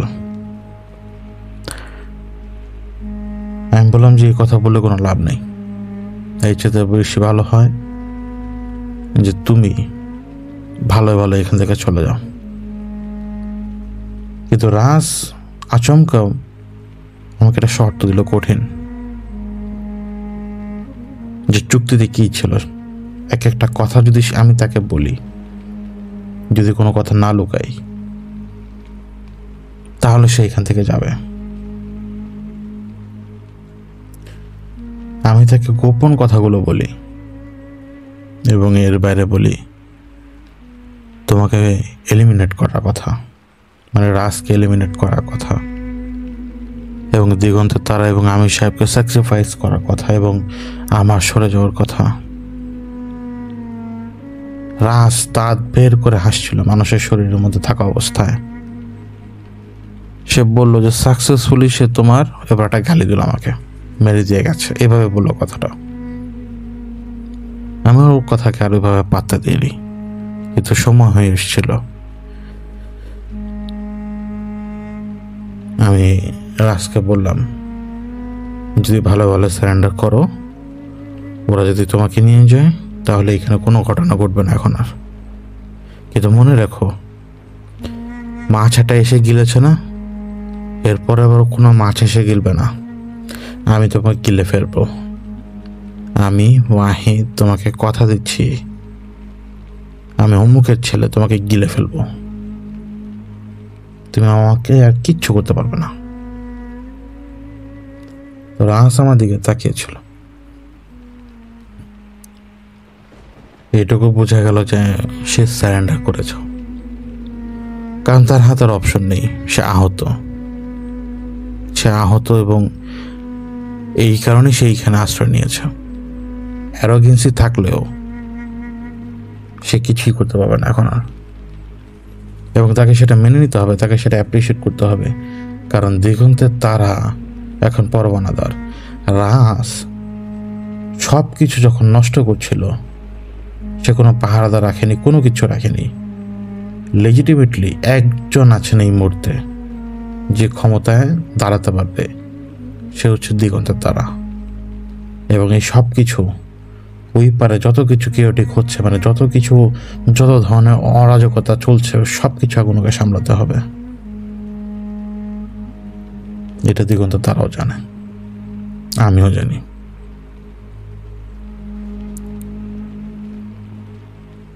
রাজ উঠে দাঁড়ায় এবং 2 হাত বাড়িয়ে দেয়, মুট করে বোঝায় যে অ্যারেস্ট করো।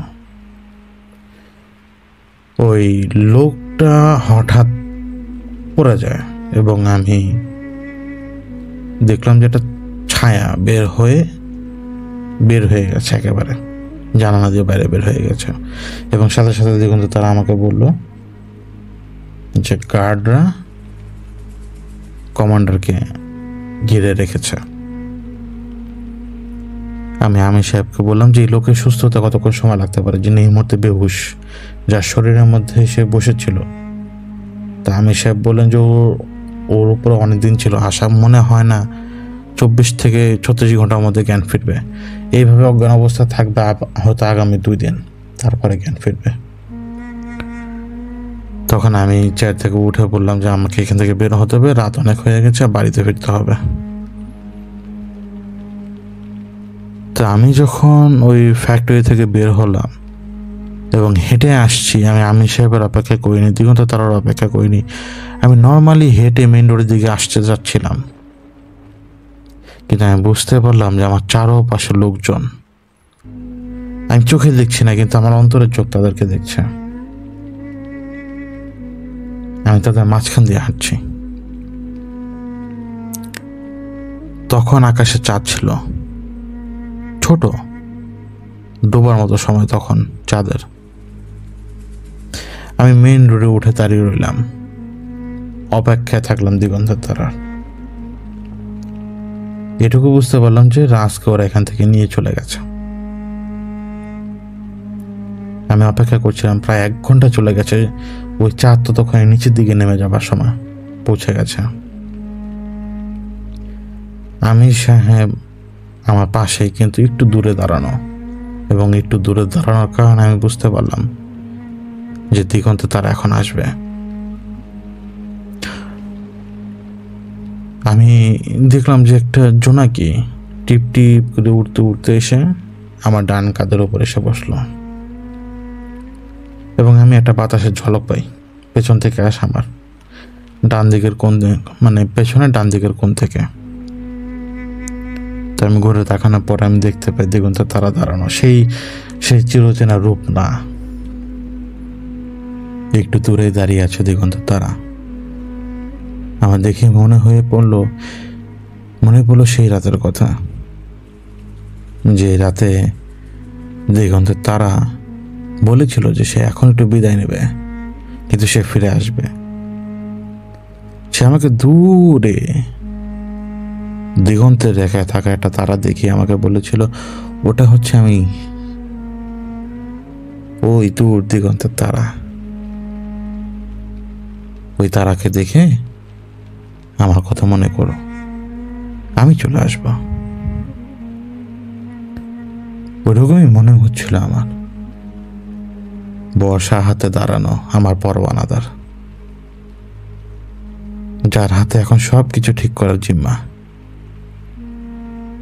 তার জীবনটা এখন সঠিক রাস্তায় এসেছে। আমার সাথে তার জীবন কখনোই সঠিক ছিল না। এই এতগুলো বছর যে লড়াইটা সে লড়েছে বেইজুদের সাথে, হাই কমান্ডের সাথে, এই সব কিছু থেকে সে এখন মুক্ত। এই সব কিছু থেকে আমি মুক্ত। এই সব কিছু থেকে সে মুক্ত। আমি দিগন্তের তারা পাশে যে দাঁড়াই, ওই বর্ষাটা সে দূরে ইশারা করে দেখালো আকাশে, ঠিক ওই জায়গায়। সে আমাকে বলল, ওইখানে কি কোনো তারা দেখতে পাও? এই পরিষ্কার আকাশ গঙ্গায় লক্ষ লক্ষ তারা তখন দেখা যায়। কিন্তু তারপরও আমি বলেছিলাম যে হ্যাঁ, আমরা তারা দেখতে পাই। দিগন্তে তারা তখন বলল, ওই যে দূর দিগন্তে যে তারা দেখতে পাও, ওটা হচ্ছে দূর দিগন্তের তারা। এরপর আমার দিকে তাকায় এবং বলে, মনে আছে না, আমি তোমার দূর দিগন্তের তারা। ধন্যবাদ তোমাকে, তুমি আমার জীবন বাঁচিয়েছ। আমি জানি না আমি কি বলে তোমাকে সান্ত্বনা দেব, কিন্তু তুমি আমাদের জীবন বাঁচিয়েছ। লড়াইয়ে কেউ হারে, কেউ জিতে, কেউ কিছু হারায়, কেউ কিছু পায়। তুমি আমাদেরকে মুক্ত করে দিয়েছ, তুমি আমাদেরকে স্বাধীন করে দিয়েছ। আমার জীবন বাঁচিয়েছে আমার আলো, এটাই আমার জন্য যথেষ্ট। আমার আলো ডিসাইড যা করেছে সেটাই আমি করব। আমার আলো চেয়েছে আমি ওই পার সামলাবো, আমি ওই পারে সামলাবো। আমার আলো যখন চাইবে সে তার দূর দিগন্ত তারাকে ডাকবে, দূর দিগন্ত তারা তার জন্য হাজির হয়ে যাবে। আমি বুঝতে পারছিলাম যে ওকে চলে যেতে হবে এখনই। রাজকে নিয়ে সীমানা পার হয়ে ওপারে যে ঢুকতে হবে, বাইরে থাকা যাবে না বেশিক্ষণ।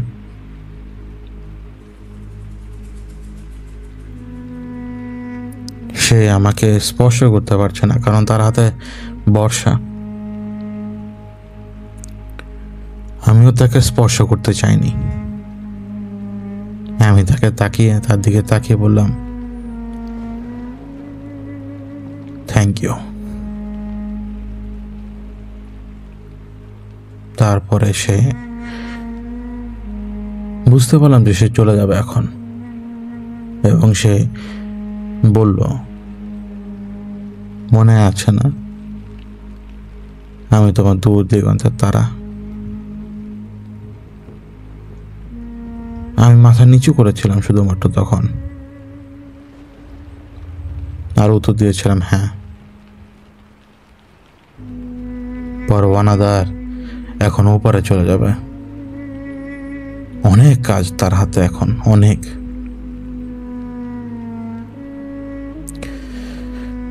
আমি সাহেব আমার পিছনে এসে দাঁড়িয়েছেন, এটা আমি জানতাম না। আমি ওইখানে অনেকক্ষণ দাঁড়িয়েছিলাম, ততক্ষণে রাত প্রায় 2টা বেজে গেছে। আমি ওনাকে বললাম, তাহলে ঠিক আছে, আপনিও তাহলে বিদায় নিন। তা আমি সাহেব আমাকে বললেন যে তোমার যে সমস্যাগুলো হচ্ছে সেটা। তখন আমি ওনাকে বললাম, আমি যা দেখি যা শুনি এটা এখন নাকি টেম্পোরারি, রাসের কারণে, কারণ রাসকে তো আমি হারিয়েছি। যেটাই হোক আমার বাড়িটা কিভাবে জানি লেগে গেছে। ও বলল যে এটা এই কারণে হচ্ছে, কারণ কমান্ডার ডিফিট হয়ে গেছে, তাহলে কেউ না কেউ তো সেই কমান্ডারের জায়গা নেবেই। আর আমি মানুষ, আমার পক্ষে এত কিছু সহ্য করা সম্ভব না। এটা তো 1%ও না বলে। আমি সাহেব আমাকে বললেন, তোমার মধ্যে যত রকমের চুক্তি থাকুক না কেন, কেউ তোমাকে আমার কাছ থেকে দূরে রাখতে পারবে না। আমি ওনাকে বলি যে এখানে দূরে থাকার বিষয়ে কথা না, কথা হচ্ছে আপনার সাথে আমি সারাদিন গল্প করতে পারবো, কিন্তু আমি আপনাকে আর বলতে পারবো না যে আপনি অমুকের এই কাজটা একটু করে দেন, বা আমি অমুকের এই কাজ যাতে করে দিই। এটুকুই আমরা করতে পারবো না শুধুমাত্র। এবং দিগন্তের তারা যত বেশি থাকবে আমাদের আশপাশে, তত বেশি ওর জন্য অশান্তি। আপনাকেও তো আপনার বয়স সামলাতে হবে। আমাকে মাফ করবেন,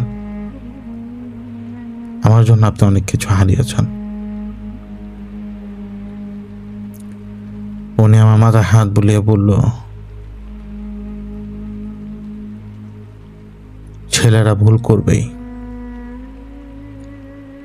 আর বাবাদের দায়িত্ব ছেলেদের ভুলকে শুধরে দেওয়া, কারণ এই ভুল শুধরানো ছেলেও একদিন বাবা হবে। আমি তোমার কাছেই থাকবো, তোমার কাছ থেকে দূরে কোথাও যাব না আমি। তুমি ভালো থাকো, আর তুমি যেটা চাও সেটাই হবে। এই কথা বলে আমি সাহেবও বিদায় নিলেন। কিন্তু উনি বিদায় নেবার আগে উনি আমাকে বলেছিলেন যে আমি এই এলাকা থেকে কিভাবে বের হতে পারবো, যাতে আমি আমার বাড়িতে ফিরে আসতে পারি। আমি সাহেব চলে যাবার পরে আমি সাহেবের কথা মতো রাস্তায় হাঁটছিলাম। আমি আমার পেছনে পানির শব্দ পাই। আমি জানতাম সে এসছে। The freaking black liquid. কিন্তু আমি পেছনে ঘুরতে ঘুরতে আমি দেখতে পাই আমি আমাকেই, সেই স্কুল ড্রেসে, সেই বুকের ডান পাশে রক্ত। আমি তাকে দেখেই বললাম, কমপ্লিট। তো সেও বোঝালো যে হ্যাঁ কমপ্লিট, শর্তগুলো সবই পালন করা হয়ে গেছে। আমি তখন তাকে জিজ্ঞেস করেছিলাম যে আমার পরিবার কি সেফ। সে আমাকে বলল হ্যাঁ। আমি তাকে জিজ্ঞেস করেছিলাম যে দিগন্তের তারা কি সেফ। সে হ্যাঁ বলল। আমি জিজ্ঞেস করলাম আমি সাহেব কি সেফ। সে হ্যাঁ বলল। এরপর আমি কোনো কথা বলিনি। সে নিজে থেকে বলল, তুমি তোমার নিজের কথা বলবে না? তখন আমি ওকে বলেছিলাম আমি কেয়ার করি 3 জনের, আমার পরিবার, আমি সাহেব আর দিগন্তের তারা। আমি আমার সেফটির ব্যাপারে একটুও চিন্তিত না, বরং আমি আশ্বস্ত যে 3 জনের জন্য আমাকে মাথা খাটাতে হবে না। তো যখন আমার মনে যাবে তোমার গলা চেপে ধরতে, ওই সময় আমি সহজে তোমার গলা চেপে ধরতে পারবো। আমার এই কথা শোনা মাত্র আমি বুঝতে পারলাম যে সে কয়েকটা পা পিছিয়ে গেছে। পিছিয়ে যেয়ে সে হাসলো, হেসে বলল যে আমি প্রেডিক্ট করেছিলাম যে তুমি এরকম করবে, কিন্তু তুমি জানো যে আমি এইখানে নেই, আমি এইখানে আদতেই নেই। আমি ওকে উত্তর দিয়েছিলাম আমার এত কিছু জানার দরকার নেই, শুধু এইটুকু যা বলেছিলি সব করেছি। আমি চাই না যে কারোর উপরে কোনো আঁচ আসুক। সে একটু হাসলো মনে হলো আমার, কিন্তু চুক্তিটা সম্পাদন। এরপরে সে আমাকে বলল দেখা হবে। এরপর সে গায়েব হয়ে গেল। আমি ডলমারি রাস্তা ধরে হাঁটছিলাম। এখন আর দেরি করা যাবে না, অতি দ্রুত আমাকে একটা নির্দিষ্ট এলাকায় যেতে হবে। সেখান থেকে 3 বার গাড়ি বদল করে আমাকে মেইন রোডের কাছে যেতে হবে, হাইওয়ের দিকে। আমি বেশি দূর না, মনে হয় সম্ভবত 20-30 কদম এগিয়েছি। হঠাৎ করেই আমি তো রাস্তাঘাট দেখছি, অন্ধকার রাস্তাঘাট। হঠাৎ করেই আমি থমকে যাই নিজে থেকেই, এবং আমি কোনো দিকে না তাকানো অবস্থায় কল্পনাতেই দেখছিলাম, চোখ খোলা অবস্থাতেই যেন আমার চোখের সামনে ভেসে উঠেছে ওই যে ফ্যাক্টরি, ওইখান থেকে যে টেবিলের সামনে রাজ বসেছিল, ওই টেবিলটা উড়ে আসছে এখন এদিকে। মানে ওইখান থেকে রাশি আমার দিকে ছুঁড়ে মেরেছিল, এখন এই টেবিলটা আমার দিকেই আসছে। আমি শুধুমাত্র হালকা একটু বাঁকা হয়ে নুয়ে পড়েছি, পায়ের উপরে ভর দিয়ে নুয়ে গেছি, মানে সরাসরি হাঁটুর উপরে বসে পড়েছি। আমার সামনে থেকে প্রায় 10-12 গজ দূরে যেয়ে আঁকা বাঁকা হয়ে, ভাঙচুর হয়ে, টুকরো টুকরো হয়ে টেবিলটা যে পড়লো। ভেঙে গেছে পাটা, 2-1 জায়গায় ভেঙে গেছে। আমি কি মনে করার জন্য মোবাইল ফোন বের করলাম, দেখলাম যে না, মোবাইল ফোন চালু আছে। সাথে সাথে ফ্ল্যাশ লাইটটা ইউজ করলাম এবং সামনের দিকে আগালাম। চারপাশে তাকিয়ে কনফার্ম হলাম যে আশেপাশে কেউ নেই। আমি টেবিলের মধ্যে একটা জিনিস দেখলাম এবং আমার সাথে সাথে মনে পড়লো যে রাজ কথা বলার সময় কি জন্য খোদাই করছিল, এবং ওই টেবিলের মধ্যে আমি খোদাই করে কি যেন দেখলাম। প্রথমে দেখলাম মনে হলো যে এটা কোনো ভিনদেশি ভাষা, পরে এটাকে ঘোরালাম এবং ঘোরানোর পরে দেখলাম যে এটা ভিনদেশি ভাষা নয়, এটা ইংরেজিতে লেখা 5টা হরফ বা লেটার দিয়ে একটা শব্দ, ALTER, অল্টার, এইটুকুই লেখা। তো এই সময়টা ছিল গেল বছর নভেম্বরের শেষের দিকে, একদম নভেম্বরের শেষের দিক থেকেই দিগন্ততার সাথে আমার খুব কম দেখা হয়েছে, হয়তো 3 বা 4 বার কয়েক মিনিটের জন্য। এখন এর মধ্যে আমি রমজান মাসে ওই মেয়েটার জন্য যখন যাই, তখন সেখানে আমি সাহেব এসেছিলেন। এছাড়া আমি সাহেব আসেন, রেগুলারলি আসেন, এসে দেখে কথাবার্তা বলে চলে যান। সম্পর্কটা উনি ধরে রেখেছেন, আমি অস্বীকার করি, কিন্তু উনি ধরে রেখেছেন। এটা সম্পূর্ণ ওনার ব্যাপার। আমি অস্বীকার করি কারণ আমার এখন তাদের সেফটি দেওয়ার সময়, এবং ওই জ্বালা যন্ত্রণা, আগুনে পড়া হাত বা চেহারা, আলো, শব্দ, এগুলো এখন আর হয় না। আমি ফ্রি এখন সব ধরনের যন্ত্রণা থেকে, আমি এখন ফ্রি। কিন্তু আমি জানি না কিসের বিনিময়ে, কিন্তু এটুকু জানি সবাই সেফ। একজন পুরুষের কাজ এইটাই, বিপদে সে সবার আগে থাকবে। তার উপর দিয়ে বিপদ যাক, সে চাইবে না তাকিয়ে দেখতে যে তার পরিবার সাফার করছে এবং সে ভালো থাকবে বা সে বেঁচে থাকবে। সেই চাবে যে সে আগে নিজে মরুক। আল্লাহ হাফেজ।